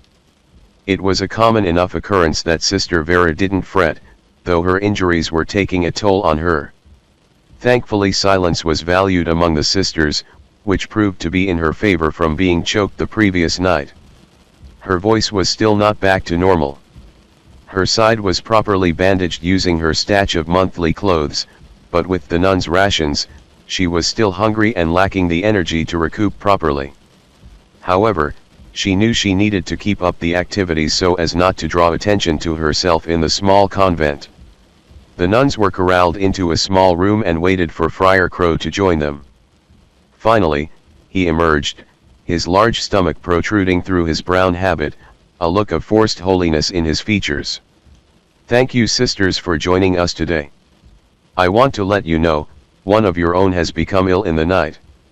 Sister Catherine has been taken to a doctor in Paris due to some grave medical concerns. We must all be in prayers for her full recovery, though the doctors do not expect it." Gasps filled the room at this information. Instinctively Sister Vera looked around, not ready to believe he was telling the truth. Sister Catherine was one of their newest recruits. She had only been here a few weeks, but in that time, Sister Vera and Sister Catherine had become fast friends. When they were gardening the previous day, she had seemed fully fit and healthy. "What's wrong with her?" Sister Linda asked to her right. Friar Crow's brow furrowed in mock concern. "It's unknown. Some sort of stomach malady," he then dismissed us. Sister Vera stood still, processing the information as the sisters around her filed out of the room, leaving her alone. With her mind spinning, she didn't notice the sounds of the friar coming up behind her as she turned to leave. He grabbed her arm and pulled her towards his face as he whispered to her, "Be careful to not come down with the same illness, little bird." At his words, she froze, unable to respond as he walked away. The harrowing realization washed over her. Not only did he potentially know of her nightly activities, but he was now targeting the convent. Sister Catherine was in grave danger. It was on this day, Sister Vera decided she would have to kill a priest. Story 7. Shot in the night. You always get the double bacon, the woman said with a soft smile, tucking a strand of hair behind her ear. The neon sign buzzed overhead, casting a flickering pink hue over the chipped counter and cracked linoleum floor. Inside the burger joint, the air smelled like grease and late-night stories, quiet now except for the soft drone of a country song leaking from a dusty jukebox. "Have it," the man replied, his fingers wrapped around a plastic cup filled with flat cola. "Some things stick." She leaned forward, chin resting on her hand. "Have it, or comfort?" "Both," he said. "Long drive home. Burger helps me feel grounded." Outside, the night was ink black, the kind of darkness only the country could offer, thick, weighty, and absolute. No moon tonight. Just stars overhead, and the long road that led out past the city's edge to the quiet hills where he lived. The woman, he didn't catch her name, and maybe that was for the best, tilted her head. "You're not worried about driving that far this late?" He shrugged. "Not much out there to worry about. Just trees and time." They said their goodbyes at the door. She walked to her car with a quick glance over her shoulder, and he stood for a moment under the glowing burger sign, hands in his coat pockets, before heading to his old sedan. He drove for 40 minutes, watching the stars shift overhead. The road narrowed, the street lights vanished, and the dark felt like it was pressing in from all sides. He turned down a dirt road that curled through the trees, almost home. Then the engine sputtered. He glanced down at the gas gauge and cursed. He'd meant to fill up earlier, but the station near the highway had been closed. The needle hovered below empty. The car coasted to a stop. Silence. He stepped out, the crunch of gravel beneath his boots oddly loud. No cell reception, he checked twice. The trees around him were still, and the only sound was the distant chirp of night insects. A faint light glowed in the distance, past a row of trees. A house. He grabbed his jacket from the back seat and started walking. The house was older, slumped against the dark like a relic from another time. Its windows were dark, but a porch light glimmered above a creaking step. He hesitated, hand hovering over the railing, then walked up and knocked. No answer. He knocked again, louder this time. The door creaked open. A man stood in the shadows, holding a shotgun. "Can I help you?" The voice was low, clipped. He raised both hands slowly. "Hey, I just ran out of gas down the road. I don't have cell service. Thought maybe I could use your phone." The man didn't respond. Just stared. "I don't mean any trouble," he added. "I just want to call someone." Still silence. Then, without warning, a loud crack shattered the quiet. The man staggered backward, something hot bloomed in his side. He fell to the ground, wind knocked from his lungs, staring up at the porch light blinking in and out like a dying star. Footsteps. Heavy.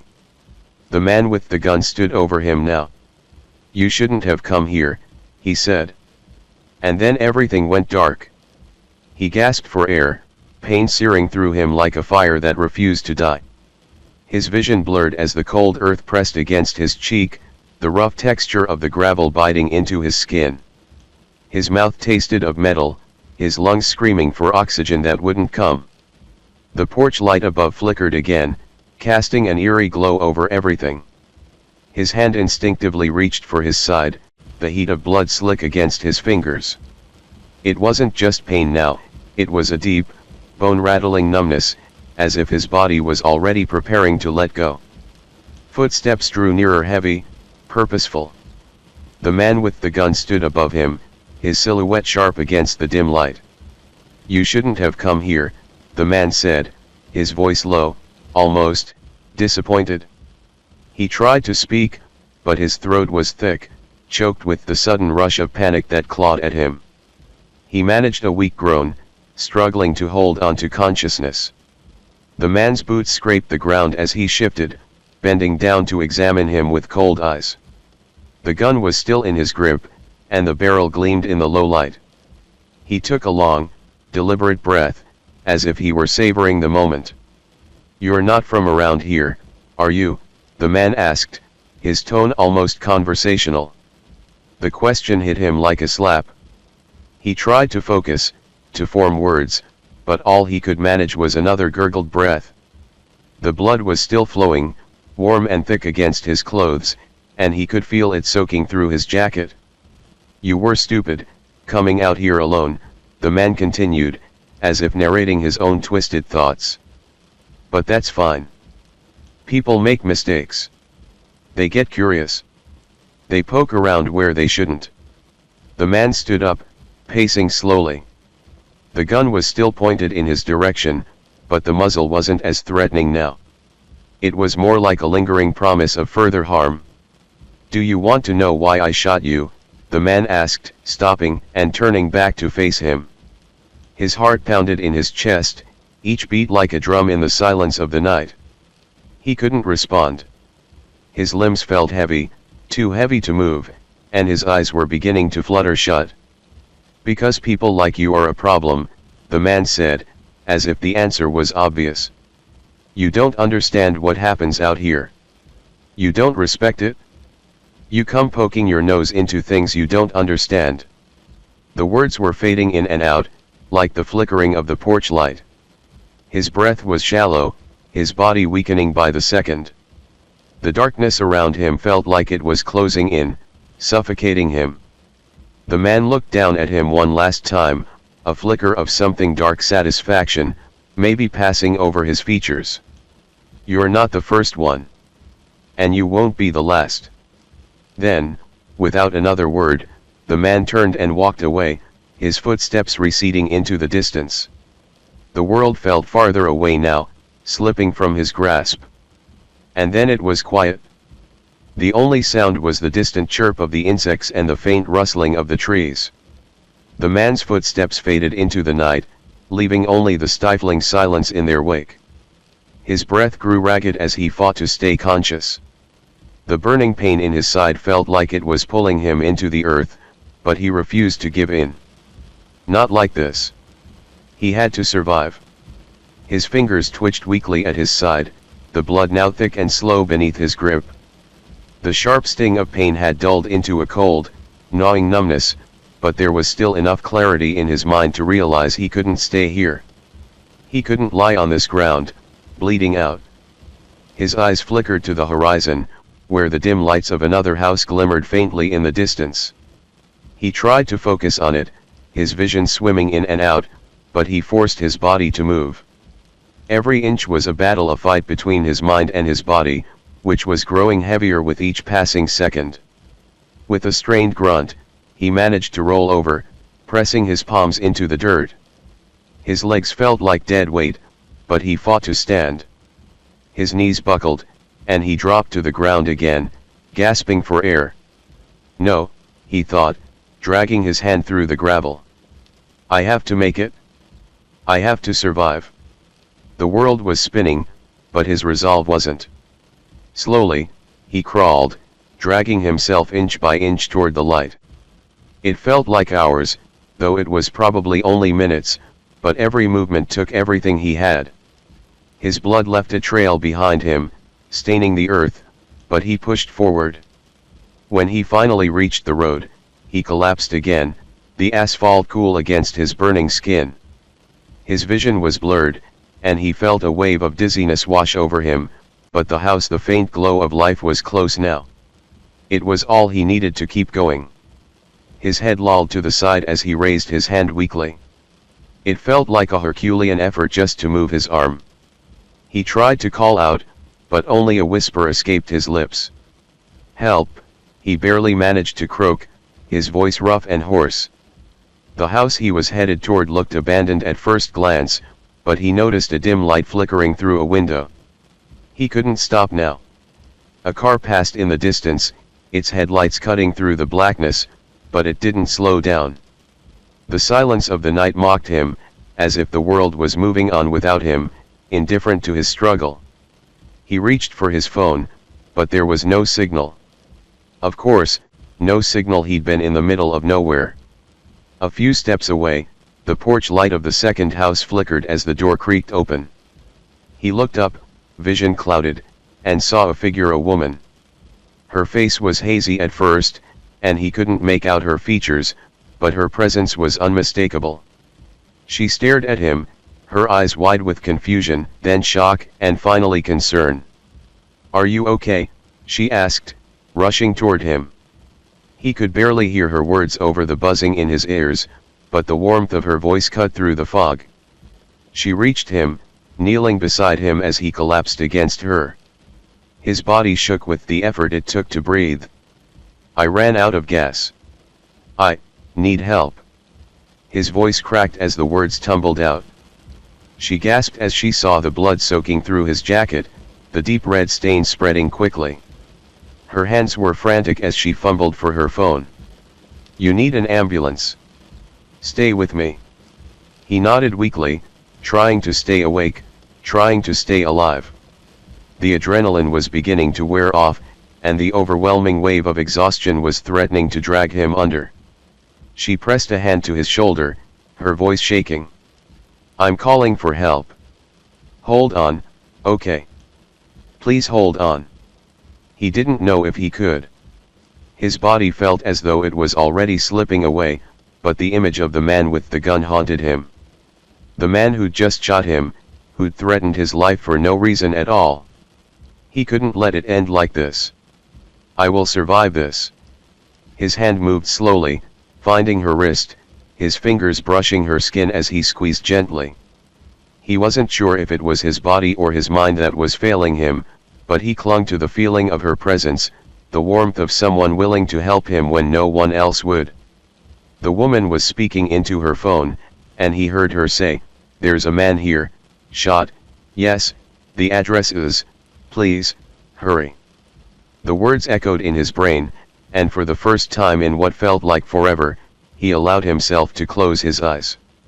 The darkness tried to pull him in again, but he fought it this time, with everything he had. His vision blurred again, and for a moment, he thought he might lose consciousness. The dark abyss at the edge of his mind beckoned, but someone pulled him back. "Stay with me," the woman's voice was steady, despite the urgency that laced it. Her hand was warm on his arm, a solid anchor in the chaos of his fading thoughts. "You're not alone. Help is on the way. Just stay with me."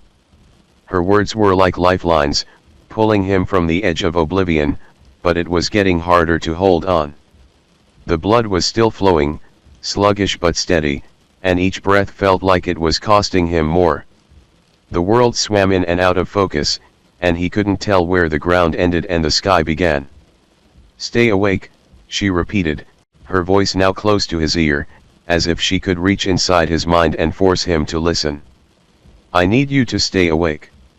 Just a little longer." His eyes fluttered open. The porch light above still flickered, casting the only light in the blackness around them. He could feel her hand pressing down on his side, trying to stop the bleeding, but it wasn't enough. She was doing her best. He could feel it in the urgency of her touch, but there was nothing she could do about the deep, relentless wound. A faint sound broke through the stillness, distant sirens. He wasn't sure if it was real or just a dream, but it didn't matter. It was the hope he needed to hear. "You hear that?"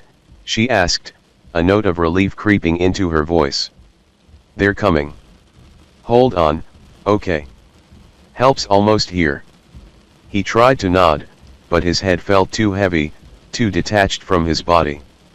The pressure in his side was intense, a constant reminder of his fragility. But he didn't want to die. He couldn't. Not after everything. Not like this. His fingers twitched, and he grasped her wrist once more, weakly, but it was the only thing he could do to prove he was still there. The sirens grew louder, closer now, and he felt a rush of something, relief, perhaps, or maybe the last of his willpower fighting through the fog. He clung to the sound like a man adrift at sea reaching for a lifeboat. The woman kept talking to him, her voice soft but insistent. "You're gonna be okay," she whispered, though he could hear the tremor in her voice. "Just stay awake. I'm right here. Don't go anywhere." But his body was fighting him. His eyelids grew heavy, and no matter how hard he tried to stay focused on her voice, he could feel the darkness pulling him under. Then voices. Footsteps. The rush of activity. "They're here," the woman said, almost breathless with relief. "Help's here." A paramedic knelt beside him, his voice calm and professional, but he could hear the urgency in the man's tone. "We're gonna get you fixed up, all right? Stay with us." The woman moved back, allowing the paramedics to work, but her hand lingered on his arm, a final tether. He didn't know what he would have done without her steady presence. She had kept him alive when he didn't think he could keep fighting. His vision swam again, and this time, there was no stopping it. The darkness closed in, but he wasn't afraid anymore. He had made it. He had survived.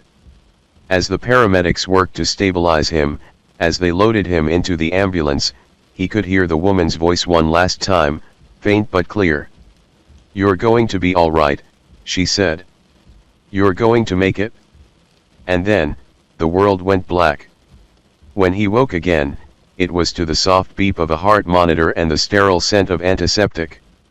His head was pounding, and his body ached in ways he hadn't imagined possible. But he was alive. He was alive. A nurse was standing nearby, and when she noticed his eyes flutter open, she gave him a soft smile. "Welcome back. You've been through quite a lot." He blinked, trying to clear the fog from his mind. The memory of the shooting hit him like a tidal wave, but the details were hazy like a nightmare that was slowly slipping away with the dawn. "Where?" His voice was hoarse, and he coughed, wincing from the effort. "You're in the hospital," the nurse said gently. "You've been stable for a while now. You're lucky you made it out alive." Lucky. The word stung in a way that made him want to turn away from it. There was nothing lucky about what had happened to him. But at least he had made it. At least he had a chance to tell the story, to survive. And then, there was the woman. Is she here?" he asked weakly, his voice barely above a whisper. The nurse's face softened, but she shook her head. "I'm afraid I don't know who you're referring to, sir." His heart sank. The woman who had helped him, the one who had kept him awake when he thought he would fade into darkness, had she disappeared into the night like a figment of his imagination? He couldn't be sure.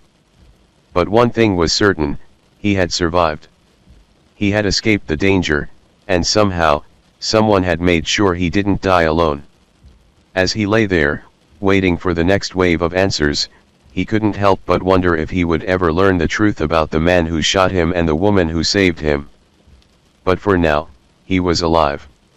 And that, in itself, was enough. Story 8. The Tiger's End.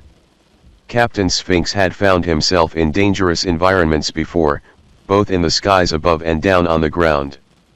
Once he'd had a dogfight in the middle of a thunderstorm and landed with part of a wing gone, and the cockpit full of water up to his waist. And like many of his least favorite situations, he now found himself outnumbered, and very likely outgunned. He gripped his pistol tightly as he sprinted back to the building on the docks. The elusive Tiger, the smuggler queen of Shanghai, had to still be there. His cover was blown, there was no use trying subterfuge anymore. Now it was just how Sphinx liked it, a stand-up fight.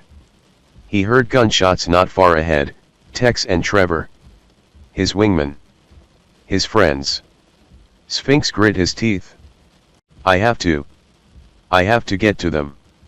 Muzzle flashes lit up the night right in front of him, hot air passed by him, far too close for comfort. The pilot had been shot at far too many times than he cared to admit.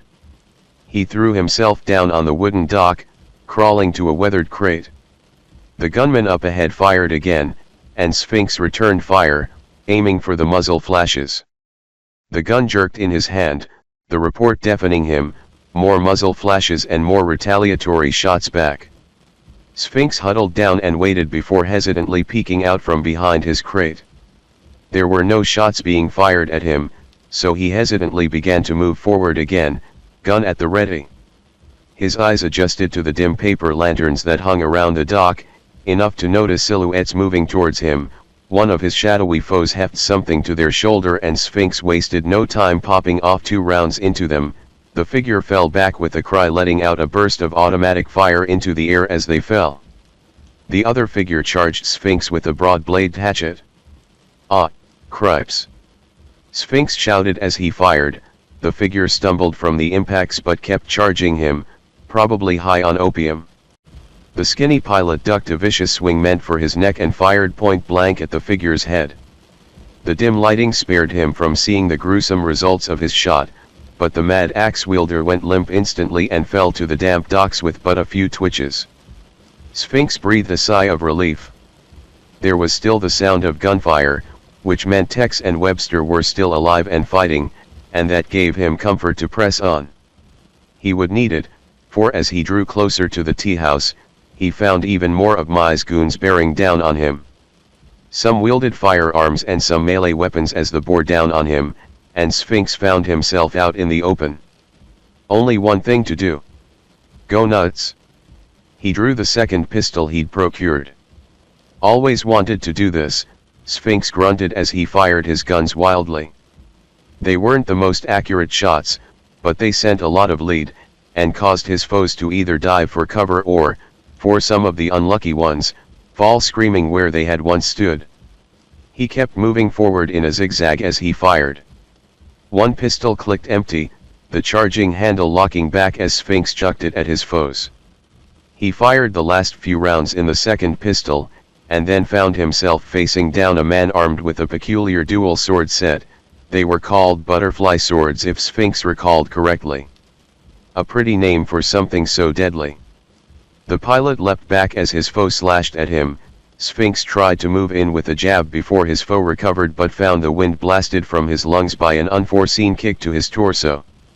He fell back and rolled as his foe brought the deadly blades down where Sphinx had just been, the swords biting deep into the wood of the dock.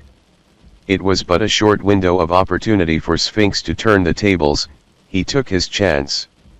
As he got to his feet and showed that he could kick too, as he drove his boot into the man's shin. Sphinx's foe cried out in pain and slashed for Sphinx with the blade again. Sphinx stepped into the attack, locking his hands on the wrist of his foe, wary that there was a second blade already coming into play. Sphinx stepped back, dropping his weight. With a sharp twist of his hips, Sphinx pivoted, using his grip on the swordsman's wrist to guide the momentum. He wrenched the arm downward while his shoulder drove into the attacker's chest. The sudden shift sent his opponent flipping over his back, the second sword slashing wildly at empty air. Momentum carried the man forward, feet leaving the wooden planks of the dock. For a brief second, his body hung in the air, arms flailing, then with a splash he plunged into the murky water below. "I owe that old monk," Sphinx grunted. "That's a nifty trick he taught me." The pilot took a moment to steady himself before realizing he was still in danger. A look towards the tea house and he saw a man in the dim light aiming a bolt action at him. He was cooked. No weapon to fire, no cover to get to quickly. Best he could do was fall flat on the dock and hope that was enough. The crack of a rifle and Sphinx glanced up to see the man had fallen. He saw 2 familiar people step into the light, Webster and Tex. Tex worked the lever of his Winchester carbine, chambering a new round, while Webster kept his Webley aimed at the tea house. Sphinx grinned. "You two are a sight for sore eyes." "We had a spot of trouble with Mai's goons," Webster grunted, dusting himself off. "Lose your guns again, Captain?" Tex asked. Sphinx chuckled. "I'll find something to make do." He rummaged the fallen bodies and found a M1911, in fact it was his M1911, his smaller .38 revolver nearby. They didn't waste time handing out trophies. "Where's my field knife?" "Ah, not here." "You want to borrow my bowie?" Tex asked. Sphinx shook his head. "You need it more than me." Tex kept watch. "So, we got a plan?" "It's like Mai has an endless supply of thugs to throw at us." "She's still inside, I'm sure." "You two keep out here, don't let her goons flank us."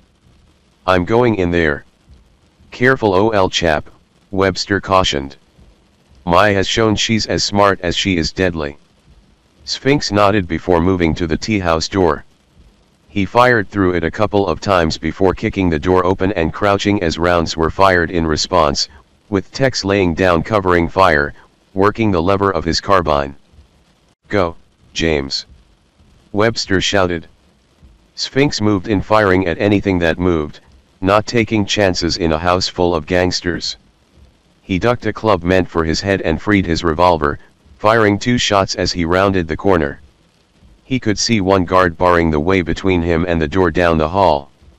Sphinx snapped off a shot before the guard had a chance to plug him with the machine gun he wielded. Sphinx breathed a sigh of relief. He had 3 shots left, he'd best make them count. He shoved the door open and cringed, waiting for a gunshot or a knife meant for his throat. But nothing came for him. It was merely Mai sitting calmly at her desk, resplendent as ever in her cheongsam.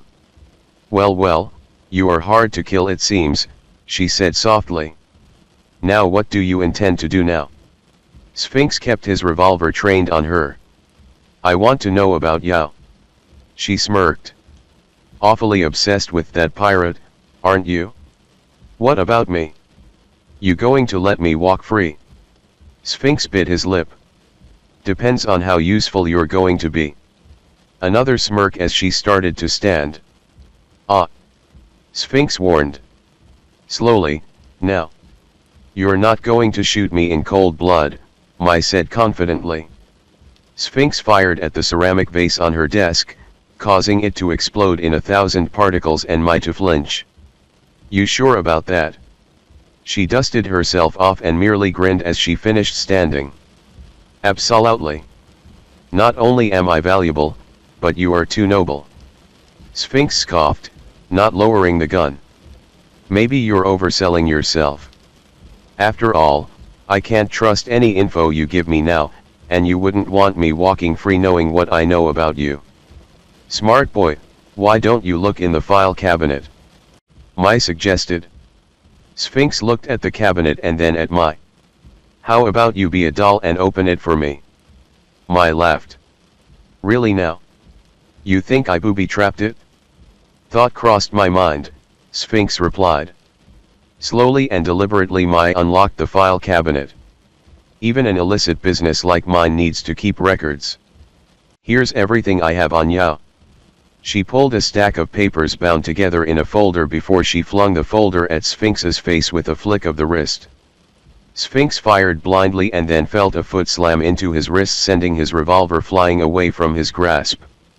Sphinx leapt back just as the fan Mai carried sliced for his throat. The tiny blade scored a cut on the arm he held up defensively and the aviator gasped in pain. Mai took a defensive stance, fan held at the ready, her dark hair out of place. She looked exactly like a tiger crouched for the kill. "You're going to regret crossing me, little boy," Mai growled. Sphinx got into a fighting stance himself. "So this is how you want to play it? All right. I was told not to strike a lady, but you're not a lady, are you?" Mai merely smirked as she circled closer, letting loose with a high kick that Sphinx took on his already wounded arms. The pain made his arms buckle and his breath short. She had a strong kick. Sphinx ducked a fan slice and aimed an uppercut for her ribs, which she handily deflected. The fan was her greatest asset, he had to get it away from her somehow. Sphinx found himself on the defensive, dodging, or barely dodging flurries of attacks from Mai. She alternated between her fan and feet. He found himself backed against her desk, his hand grabbing the closest thing he could find and hurling it at her. Mai dropped back, holding her fan up to catch the shard of ceramic he had tossed at her. Sphinx pressed his advantage as he moved in with a left hook that Mai barely blocked, her fan falling from her grip before she forced Sphinx back with a kick. The two eyed one another, a new understanding passing between the two. Both had grown comfortable to being underestimated, Mai being a woman and Sphinx so thin. But now neither one was holding back or underestimating the other, they seemed matched in skill. How long could they keep fighting, Sphinx wondered. Until Sphinx's wingman barged in, or until Mai's goons reinforced the area. The two circled one another warily before coming to blows. Sphinx aimed a jab for Mai, who deflected the blow and retaliated with a chop that Sphinx caught on the arm. Sphinx drove his elbow for her face as she kneed him in the gut. He stumbled but had strength enough to lash out with a jab to her torso in retaliation. The fight continued, kicks, punches, attempts at grabs and throws, but neither one seemed to gain an advantage. Until Sphinx had his legs swept from under him and he hit the floor with a thud. Mai stood over him, panting, her dark hair out of place, gown torn, and a bruise on her cheek. You fight well for a foreigner. Pity, I would love to see how long you'd have lasted in a different sort of tussle. She pulled a long thin knife from beneath her skirt, as Sphinx spotted his revolver a few feet away. With a snarl she pounced, aiming to drive the deadly instrument into Sphinx's chest. Sphinx braced himself, managing to catch her arms, and the two began to roll across the floor. Mai growled as she pressed the knife closer. Sphinx took the chance and released one of her arms to punch her in the jaw, dislodging her. He rolled one last time and snatched up the revolver as Mai was charging him. One shot left. Sphinx fired. Mai blinked as she clasped a hand to her ribs. Oh, she muttered as she slumped down. Well played. Always knew it was going to end like this. Just didn't think it would be this soon. Sphinx sighed as he set the gun down. You fought well. Mai looked to the file cabinet. Wasn't lying about the files. They're in there. If only you could read the language. She chuckled for a bit before they became rasping, gurgling coughs, and then nothing. I may not, but I know people that can. He limped out of her office. The victory was bittersweet. With her out of the way there was bound to be a power vacuum struggle, but at least her replacement would probably not be as dangerous. As he and the rest of Misfits Squadron reconnoitered, Sphinx couldn't help but think on what he'd been through. This misadventure had all started with him accidentally saving Mai, and now it had ended with him being the one to end her. Hopefully it hadn't been for nothing. Hopefully something in those files would point him to the next target, Yao the Dragon. But as he stumbled away, nursing his injuries, he pondered his interactions with Mai. She was incredible, in her own twisted way. This adventure had taken him to a dark place, one he didn't want to dwell on. You okay, cowboy? Tex asked as they drank in one of Shanghai's taverns, noticing that his captain was more downcast than usual. Just thinking about our latest exploit, Sphinx said dryly.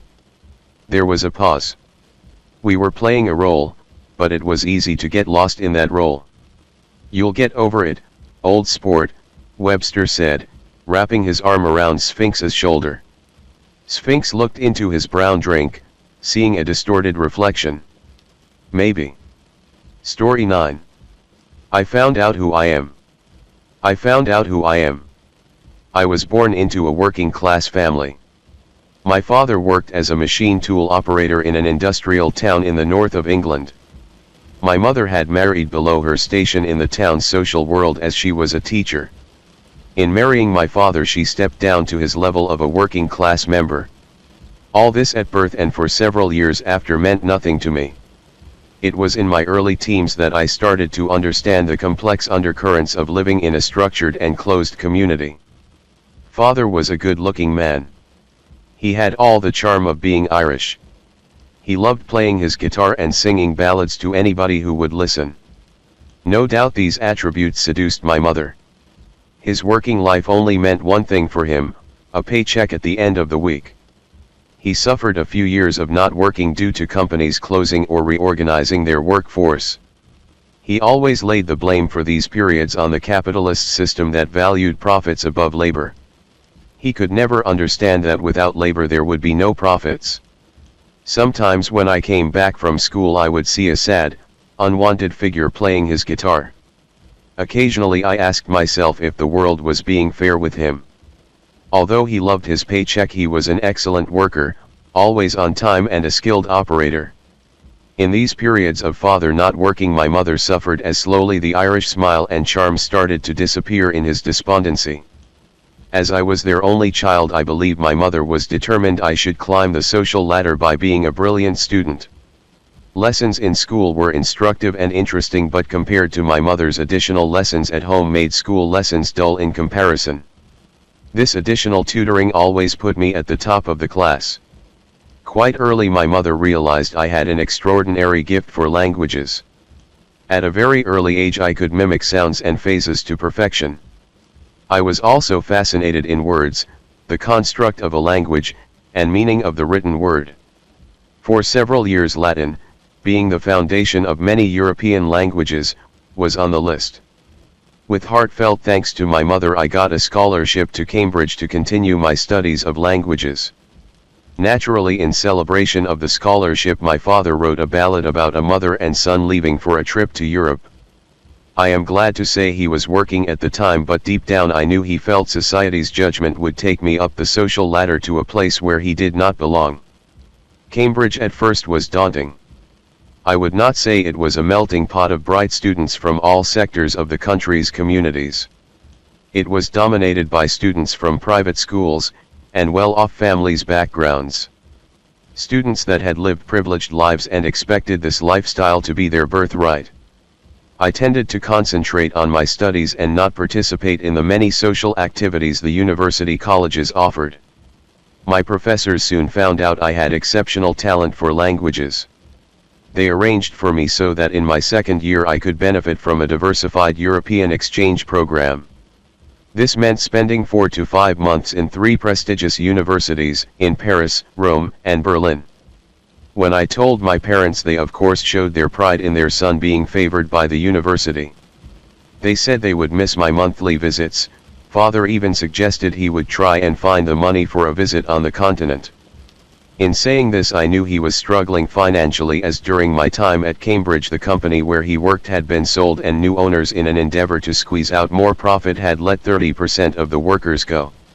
My second year was an enriching experience. Here I was leaving England for the first time, armed with understanding and speaking many languages on the continent. The first thing that impressed me was the size of the land mass, the architecture, the size of the farmers' fields, the different smell from the streets and restaurants, the way people greeted each with many demonstrations of affection, kisses and hugs. It was a year where I had the chance to greatly improve my accent and vocabulary in the 3 countries selected for my exchange program. Also, while living for a period in 3 different countries, I started to understand how each country approached the many problematic questions of organizing their internal affairs. Traveling across the continent to each university was an adventure. Once across the border you were immediately faced with another culture and the many subtle different ways of conducting the normal tasks of everyday life. These experiences greatly improved my understanding of Europe and its role in the world. I left Cambridge with many memorable periods when I felt extremely happy and deep down, not to be shared with other people, pleased with myself. At the passing out ceremony my mother and father came to see their son graduate with honors. I was very pleased to introduce them to a few firm friends I had made during my tenure. In fact, a few of us all had dinner together with my father playing the guitar. At that moment in time he was working. I went home with them to take time off to consider what I wanted to do with my life. I did not have much time to consider, as I received a letter from the government's prestigious translators department that asked me to interview for a personal translator position for cabinet members. Would I be available for an interview next week? We await your reply. It was signed by a cabinet member. Father and I went down to the local pub to be met later by my mother. I had the interview and accepted the job. It was certainly well paid, but I did not have the courage to tell my father. I spent the first year on British soil assisting various European ministers with their dealings with members of the UK cabinet. I suspected I was at times being carefully monitored as to my job performance. In my second year I was delegated to travel with cabinet members to meetings in Europe. Clearly an upgrade, confirming my status in the translator's hierarchy. At the start of the third year I was called into the principal's office. He told me the American Foreign Secretary needed help with their meetings with European counterparts. We consider you to be definitely, among our team, the best candidate for Europe matters. Therefore, subject to the outcome of this meeting, I am prepared to allow the American to employ your service for a period of 2 years. On condition you work for the Foreign Secretary. You will be based in Washington, all living expenses paid for, and your salary will be adjusted to the scale paid for that position in the United States. A week later I was on a flight to Washington. My first reaction to American life was an admiration for their energy, their openness, and the way they had organized their lives. Superficial friendships were easily made. This had the result of getting things accomplished. On my second day there I met the Foreign Secretary. I immediately thought I would like working with him. He was a Texan, blessed with a forceful presence, tall, brown, with hair swept back from his forehead. He was surrounded by several young assistants. There was one young woman that I immediately felt an attraction to. I was to learn a few hours later from one of my newfound friends that she was the daughter of a fellow Texan. She had just graduated from Princeton. 2 days later I had the chance to talk to her. Not only was she attractive, she was smart, humorous, and clearly a woman to fall in love with. But what struck me the most was her self-confidence and poise. This must have come from being born into a prominent wealthy Texan family. Her whole upbringing was opposite to mine. Life was handed to her on a silver plateau. She seemed so different from my experiences with English women. She was full of life, energetic and enthusiastic. This was America, land of the free. I found myself seduced by the concept. It was not long before we began having a serious relationship with each other. This included several visits to her parents' magnificent home in Texas. Their property bordered a large lake where we spent many happy hours together sailing. One of the many, should I say toys, that came with the property. Her father owned a very large slaughterhouse in the nearby town. I can only imagine it was very profitable as the parents lived like British royalty. They had 2 daughters and 1 son. The younger daughter was away at university and the son was married with 2 children living about 30 miles away. He worked in his father's business.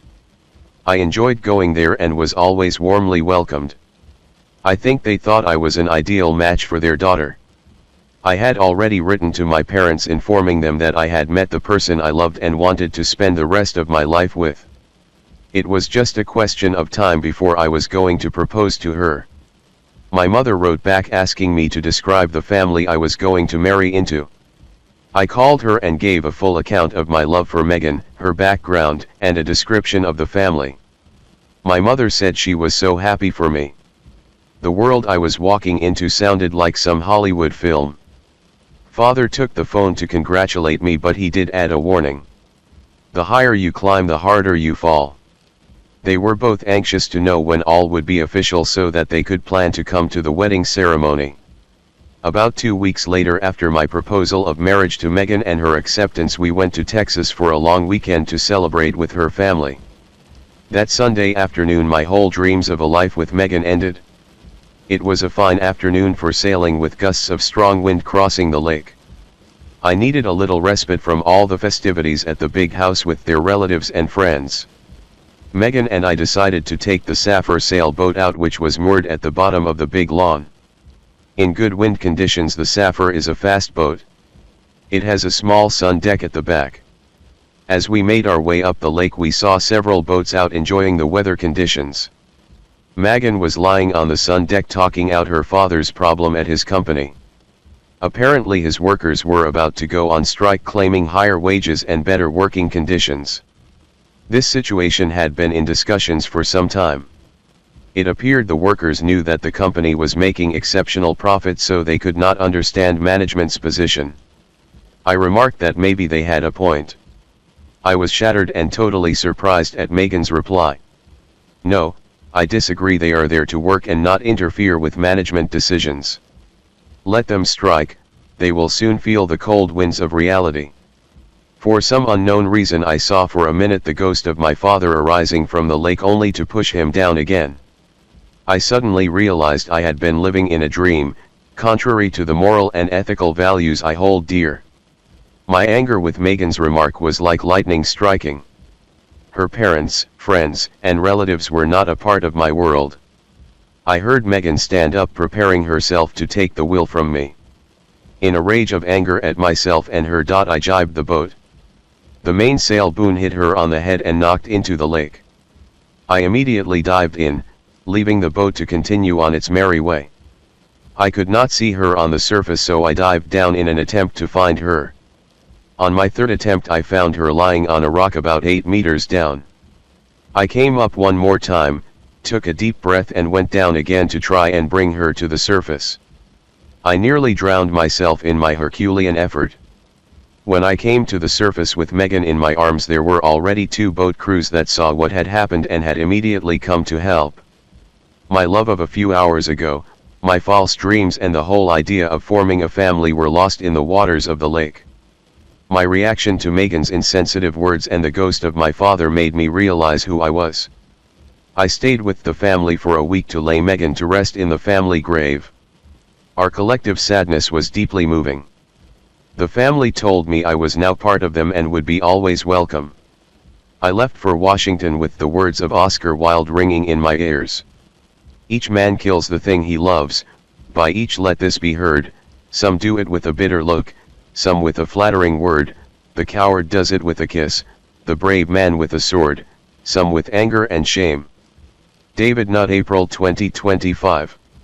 Story 10. His name was Death. In a society built on the ideals of man, who can truly say what is morally good, and what makes you a villain? In our own minds, we are never truly evil, only operating in a way that seems correct to us, with what few standards are set for humanity. In a world of storybook heroes and villains, who truly is to blame? The man aligned to his own sense of morality, or those who align themselves with the moralities of those in power? Those pawns of power seem to detest people like me, rebellious people love me. But what does that make me? A villain? A wild card? I take a drag from the cigarette poised between gloved fingers, and exhale a halo of smoke. Symbolic, I would like to think, a reminder that death is an angel as well. A trail of flames spans out in front of me, burning toward a lone building seemingly pushed off to the side of town. The rickety hotel erupts into flames and I flick my cigarette butt to the ground, crushing it into the dirt with the heel of my boot. My coat whips around my frame as the wind picks up, feeding the already growing flames. The empty gasoline canister at my feet topples over in the gust and I lower the brim of my hat over my eyes as I turn away. Fire consumes everything in this arid climate almost instantaneously. The wooden structures being bleached and dried up like old snake sheds helps. A crack echoes through the otherwise still night and I hear the building shudder. Stick snickers leaning his frame against me and I notice his flared nostrils and ears perk to attention. I steady him with a palm against his neck, and his muscles twitch in anticipation as I climb into the saddle. Glancing over my shoulder, I watch as the blaze consumes the upper level of the hotel. Any time now. An explosion from the lower level rips the building apart and sends wooden shards through the air. The shock wave from the blast causes a wall of dust to sweep upward and barrel down on us. I yank Sticks away and spur him into a gallop, leading him through the alley between the bank and general store. The wall of dust beats against the buildings surrounding us and drowns out the sound of Styx's hooves thundering against the dry ground. Our attempt to outrun it is futile, however, and the force of the blast overtakes us in an instant, which causes it to blow my hat off and nearly knocks Styx off his feet. Bricks shatter in the wall to my left, causing the bank to shudder and sag. The movement breaks a wooden awning between the two buildings free and it plummets down toward us. Sticks leaps clear and the awning lands inches behind us, shattering into a pile of splintered wood. The general store creaks and leans slightly closer to us, but doesn't topple over. I pull back on the reins quickly once we escape the alleyway and Sticks tosses his head in irritation. The dust settles and I cough, lungs and eyes filled with gritty sand. The explosion was bigger than anticipated. Through the gap between the bank and the general store, I can see the smoldering remains of the hotel with flames dancing in the moonlight. Sticks prances anxiously and I notice groups of people leaving their homes, searching for the cause of the ruckus. I suck in a breath and dust myself off, keeping my head low and trying not to draw attention to myself, though there isn't really any need. Almost everyone in this part of the country know me by now. For better or worse reasons. I catch the eye of a young girl across the street clutching my hat, and she hesitantly walks forward to offer it up to me with a sparkle in her eye. She then runs back to her haggard mother, and clings to her shyly. Both she and her mother have long ebony braids that trail past their waist, just as I do. With the reins in one hand, I turn Sticks away and tip my hat to her with the other. The girl's dark eyes follow me, as she curiously points me out to her mother, an Osage woman, who steals a glance as I pass by. I could swear that a look of relief passes over her tired face. I nod in her direction and spur Sticks into a gallop, hoping to make it to the next town by morning. Word has a funny way of traveling out here in the tribal lands, and I want to make it out before anyone hears of this incident. "Mama, who is that man?" the young girl asks, gripping her mother's nightgown in fright. Yet a lurking itch of curiosity hides behind her question. The stench of burning crude oil fills the air in suffocating clouds, followed by the smell of burnt hair and alcohol. Her mother watches the man on a pale stallion as he rides off into the night, both adorned with silver conchos and thin, decorative chains. The faint sound of a bell can be heard as they fade away. Her mother replies in a hushed tone, the other people in the town already whispering amongst themselves. "His name, dear one, is Death." My father was a failing English businessman who found solace in the bottom of a whiskey bottle, drowning his sorrows after my mother, a beautiful Osage woman, was brutally murdered. Her killers never found. I was only a child when I realized that the Osage people were born of luck and misery, their lives marred by blood and money. After crude oil was discovered on tribal land, the Osage quickly became the richest people this side of the Mississippi River, however their joy was short-lived. And like many times before in their history, the Osage were forced to make way for a wave of black-hearted Englishmen donning suits and smelling of death. These men brought hell on earth to my people. And I intend to make them suffer the same grueling fate that we have. Bells toll in a distant cathedral, and the light of a rising sun warms my back as we enter the town of Pawhuska. My legs have gotten stiff after our night-long journey, and sweat trails down Sticks's hide. This town has changed a lot since the last time I saw it, fewer places to tie up a horse, and power lines that cross overhead like barbed wire fencing. I find the Mason Hotel and dismount, tying Sticks to an electrical pole near the front entry. And after securing his feed bag, I loosen his girth strap. "This won't take long," I whisper and pat his neck. The front lobby is overlooked by lofted windows and lit by twin chandeliers twinkling like sun rays. A mahogany reception desk sits on the far side of the lobby, followed by a bar area to its right. An audible silence falls over the room of early morning patrons as I make my way across the lobby, spur bells jingling and echoing through the vast space. "How may I help you, sir?" a young blue-eyed boy asks, glancing from my face to the gun strapped to my waist as I lean against the reception desk. He looks to be about 10 years old, with fading bruises nearly covered by the sleeves of his button-up. "I'd like a drink for me and my horse if you don't mind," I reply, looking past him toward an aged man watching from the bar area, "and I'd like to have a word with your boss." With a kick to the chest, the older man stumbles and falls backwards against his ornately carved desk. I walk closer, spurs jingling, and stand over his fallen body. I'll only ask this once more, where is the auction going to be held, and when? The man wheezes and coughs, you'll burn in hell for this. I place my boot on his heaving chest just above his heart and lean down, shot glass in hand. Tell me, would it be worse than this? My mother was slaughtered before my eyes, and I watched my father drink himself to an early grave. Also, men like you could live a life of luxury, pockets lined with the money stolen from my people. The man coughs and I lean back, relieving him of the weight. Now, answer the question, where is the auction to be held? I demand, and tip my glass back. The whiskey burns over my tongue and lights a fire in my chest. You could have asked anyone. Everyone knows it's being held at the old church at noon. Why choose me? The man sputtered pathetically and I set the glass down onto his desk. Because I thought you'd like to know that your shipment of oil won't be coming in today. I see the man's glassy eyes widen in horror. You. I suppose it will be common knowledge in a day or two, but that won't be very useful to you, now will it? My boot presses down on his chest again, and I pull back the hammer on my revolver. If the devil asks, just tell him I sent you. I find the young blue-eyed boy outside tightening Styx's girth strap, a bowl of water on the sidewalk behind him. Thanks, kid. The boy pauses and studies my soiled boots, then looks up at me. Are you going to stop them from taking more land? His voice is quiet but even. I nod, I plan to. Then reaching into my pocket, I pull out a wad of cash and toss it to him.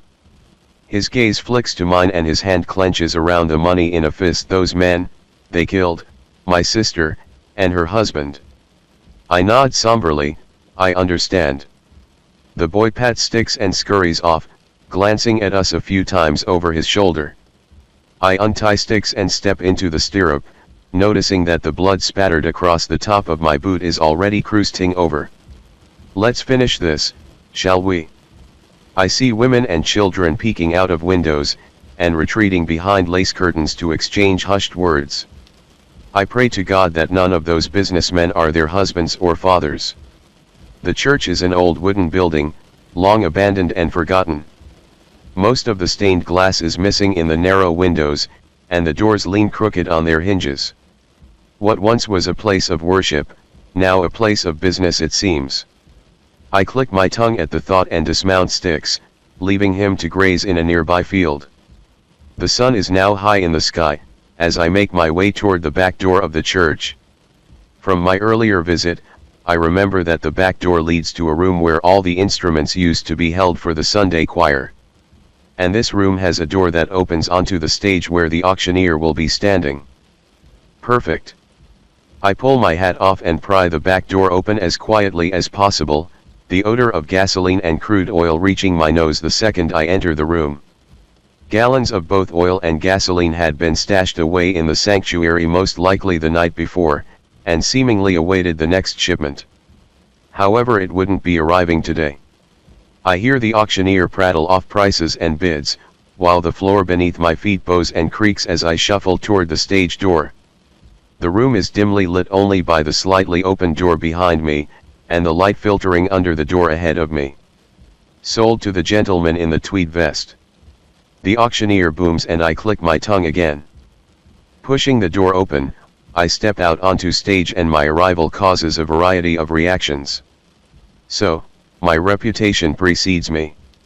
I chuckle bitterly, it seems to me that you men didn't pay much attention in Sunday school. I walk closer to the pulpit and the auctioneer backs away quickly. I set my hat down and continue, something very similar to this happened in the book of Matthew, I believe, Jesus cleansing the temple. The businessmen in the front row of pews stand and pull out their guns, their hands trembling. What is the meaning of this? They demand indignantly and glance at one another. Terrified whispers echo through the room, and I look out over the crowd somberly. I came to bring you the news that your boss won't be joining you today. He's dead, along with all the other men that were bringing in your next shipment of oil. A jolt of fear passes through the crowd, followed by a few indignant yells. Now, Settle down. It's nothing to lose your head over, unless you'd rather have it that way. No, I came to offer you a deal. I yank a cigarette tin from my coat pocket and pull one free. Those deeds that you have to Osage land. I want them. I place the cigarette in my mouth and find my lighter. This building could burst into flames any minute now, so I suggest you hurry. The men glance at each other uncertainly. Why would we believe a threat from a fabled Osage boy? How do we know you're not just trying to swindle us out of our land? One asks, and I notice a few men retreat toward the double doors at the front of the church. Would you like to test it? I ask, tapping the cigarette against the podium so that the ashes flutter to the ground at their feet. They tense and step backwards, knowing that the barrels of oil have leaked over the floor, leaving puddles across the sanctuary. We're locked in. The men at the back yell and panic floods the room. Men shove their way toward the door while others try to squeeze through the narrow windows. Do you believe me now? I ask lowly. Let us out of here this instant. Do you have any idea who we are? One steely-eyed man asks, voice rising above the commotion, yet terror flickers over his face. Oh yes, I know full well who you are. My house shall be called a house of prayer, but you made it a den of thieves. I step away from the podium and pull my revolver from its holster, but I would like to remind you who I am. One of the men draws his gun and I fire a round through his heart before he can even aim. His body thuds to the floor and the noise echoes through the room. I'd hate to have to do that again, so let's not waste any more time. Now, who would like to go first? I'm the only way out of this, that much you've figured out. So, if you don't want to meet your maker just yet, I suggest you hand over the deeds to the land you stole. One by one they begrudgingly lay the deeds on the stage at my feet, and someone retrieves the one from the fallen body. After picking them all up and stuffing them into my vest pocket, I take one last drag from my cigarette and straighten. Well, let us out. We don't have all day. One of the men notes sourly. I exhale a puff of smoke and chuckle. I apologize, gentlemen, but I haven't cleansed the temple yet. I flick my cigarette at their feet and the floor bursts into flames, promptly setting their pant legs on fire. They scream and leap away from the spreading flames, only to set the pews on fire as well. I grab my hat and back towards the stage door, catching their eye, and they draw their guns once more. Shots ring out and one whizzes by my ear while another grazes my shoulder. A group rushes to the stage, and I turn and run. I shoulder the outside door just as they file into the instrument room, and a bullet embeds itself into my thigh. The burning pain causes me to yelp and stumble through open door while the group of men run toward their only escape. A thick metal rod falls into place once I shut the door completely, barring them inside. Flames lick at the roof and smoke billows out from underneath the door, causing a barrage of coughs and curses. I back away from the smoldering building and limp toward the field I left sticks in, knowing that at any second an explosion tears through the building and the force of it throws me off my feet.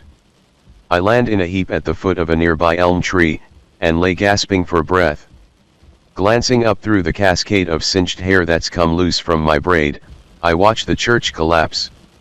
I heave myself up despite the pain and make my way toward the field, managing to find sticks and climb into the saddle. The acrid smell of blood and singed hair filling my nose. The church bell is the last thing I see as we turn and head for the outskirts of town. A miniature replica of it that my mother gave me still hangs from my saddle horn. A warning. It is said that a villain feels no remorse for the sins he's committed. Yet I am only human, and I cannot help but feel weighed by the destruction I've caused, even in the service of others. I am neither a hero, or a villain. I am justice. Because there is not a man on earth who can outrun death. Story 11. Prison Break. Jailhouse Johnson was feeling overwhelmed. No one told him life outside of prison was so difficult. In San Quentin he was told when to get up, what to wear, what to eat, and when to leave his cell. He didn't have to pretend he was happy and smile. Now, People expected him to make eye contact when they were talking to him, but that was way too risky. He wanted to hide out from the world. He had to push himself to go out for groceries or even walk up the hall to the bathroom. His friends, Big Jackson and Jimmy Breeze, had come to his room a couple of times, but he pretended like he wasn't in. House called out to God, "Where are you? What am I supposed to do now?" The only answer was the rumble of a garbage truck as it trundled up the street. He didn't know what else to do, so he just stayed in his small room. He started drinking again and hoped that would help keep him sane, but it wasn't working. His life consisted of drinking until he passed out and then coming to feeling sick and more anxious than before. He stared at the water-stained ceiling and mumbled to himself, "I don't get it. I must have been absent on the day the rules for life were passed out. How do people deal with all this stuff?" He decided to forget the whole thing. It was time to let loose and have some fun. Let them send me back to the pen, I don't care. He headed out to his old stomping grounds in the Tenderloin and stopped in a steel-gated liquor store for a bottle of old tennis shoes. A woman standing on the corner grinned at him seductively and suggested he rent a room. "I know just the place, follow me." She slipped her arm into his and they strolled up the urine-soaked street to the Gimcrack Hotel. The desk clerk was staring at his phone as they walked in. He didn't bother to look up. $35. Jailhouse slammed the money on the dirty wooden counter and the clerk managed to pass him a key without taking his eyes off the screen. "Number 27, 2 flights up, first door on the left." Jailhouse snatched the old brass key, took his date by the hand and headed for the room. They strode their way up the creaky stairs following the stained carpet. He inserted the key and turned the filthy doorknob. Paint chips fell to the carpet as the cracked door creaked open. The room had a small brass bed, a yellowed sink and reeked of flea balm. Jailhouse grinned at his date in anticipation. "What's your name, sweetheart?" She fluttered her eyelids and grinned back. "My friends call me Mel, but you can call me Melrose." "What's your name, big boy?" Jailhouse started unbuckling his belt and sat on the bed. "My friends call me House." He slid off his dull black work boots and lowered his pants. Melrose giggled and said in a very loud voice, "Here, let me help you with that." She slid the frayed jeans off his legs and held them up. As soon as she finished there was a knock on the door. House pushed a cockroach off his foot and shouted at the splintery door. "What do ya want?" Someone replied in a sing-song voice. "It's the bellboy." "Bellboy? Get lost whoever you are." Melrose slid up to him and whispered. "Better get it, I think it's my dealer with some crack." House eased the door open and was met with a face full of pistol. Melrose pushed by him and ran out the door with his pants in her hands. House heard the two of them laughing as they sprinted down the stairs. He shot out the door and rushed down the stairs after them. Someone tripped him as he rounded a corner and he crashed down the dark stairwell. House came to with a throbbing bump on his head and rug burns on his bare legs. He decided to go back upstairs and drink his bottle of whiskey. Might as well not be a total waste. The next morning he came to in a puddle of vomit, still clutching the bottle of cheap whiskey. He downed the last 3 slugs from the bottle and stumbled out the door. A dark figure barreled into him as he emerged into the early morning light. House staggered up the street and weaved through traffic. He woke up standing in the middle of a hectic intersection screaming at the top of his lungs. Horns blared angrily as cars flew by, sending him into a spin. He shook his bleary head and wondered how he got there, where were his pants and why was he waving a pistol. The bewildered drunken man heard sirens approaching, so he dropped the gun and stumbled up the street. He turned up Antonio Street and ducked behind a rusty dumpster. He found a clean piece of cardboard and plopped down onto the greasy concrete to wait it out, shivering in the dank alley. House thought about the last week and realized he needed more help than any living man could provide. What was he thinking when he went to a room with a prostitute? He was overwhelmed with shame and tears started rolling down his cheeks. He whispered a prayer of repentance to his Lord, prayed for Melrose and thanked God for protecting him from doing anything worse. Jesus forgive me, I blew it again. You know I can't do it on my own. Please help me to overcome my addictions and fears. I love you and want to follow you more than anything else. At least, Lord, I hope I do. Please show me the truth about myself. House saw that his love of God was imperfect but that God understood and loved him anyway. He fell to his face on the cardboard and cried tears of joy at what the Lord had shown him. His head cleared and his hangover disappeared, so he crept over to the drop-in center at Larkin Place. He hoped his friends were there and he could get a pair of pants. Big Jackson met House as he tried to sneak through the door to the center. Whoa House, what happened to you? You look like you fell down a flight of stairs, and why are you walking around in boxer shorts? House blushed and sidled up to Big so he could speak in a low whisper. I'm in trouble, Big, and I don't know what to do. Big nodded towards the back of the center and they both strode quickly to a private room in the rear. Wait here House, I'll get you some pants, and you could use a shower too. You smell like a cheap saloon. As soon as Big left, a thin man dressed all in black bolted into the room and whipped out a pistol. He shut the door behind him and waved his gun. A thick dark beard spilled out behind the N95 mask he was wearing. Don't make a sound, cheeseball, or it will be your last one. Just tell me what you did with the pistol. House said a quick silent prayer for help, then looked up at his assailant and shrugged his shoulders. What pistol? Blackbeard cocked the revolver and pointed it at House. Wrong answer, sunshine. I'll ask. He was interrupted by the doorknob rattling and pounding on the door. House, let me in. The black-wearing bully jerked the door open, pulling Big into the room and causing the large man to slam into him. He dropped to the floor, then jumped up and sprinted out the door. Big ignored him and rushed over to House. Are you okay, amigo? House shook his head and waved his trembling hands. Not really, I blew it, bro. I know God has forgiven me, but I am just holding on by faith in him, and even that is not so strong. Big paused and wondered how he could help his troubled friend. Okay, we need to talk. First you show up looking like warmed over death and wearing no pants, and now some guy is coming into our center with a revolver. What the heck is going on? I'll be glad to tell you, but first I need to get dressed.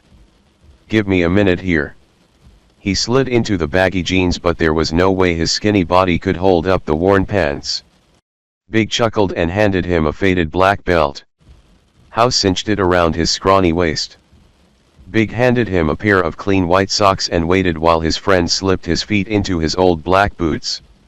The unlikely pair ambled over to the Dilly Diner and sat in a booth. House ordered ham, eggs, pancakes, a bagel and coffee.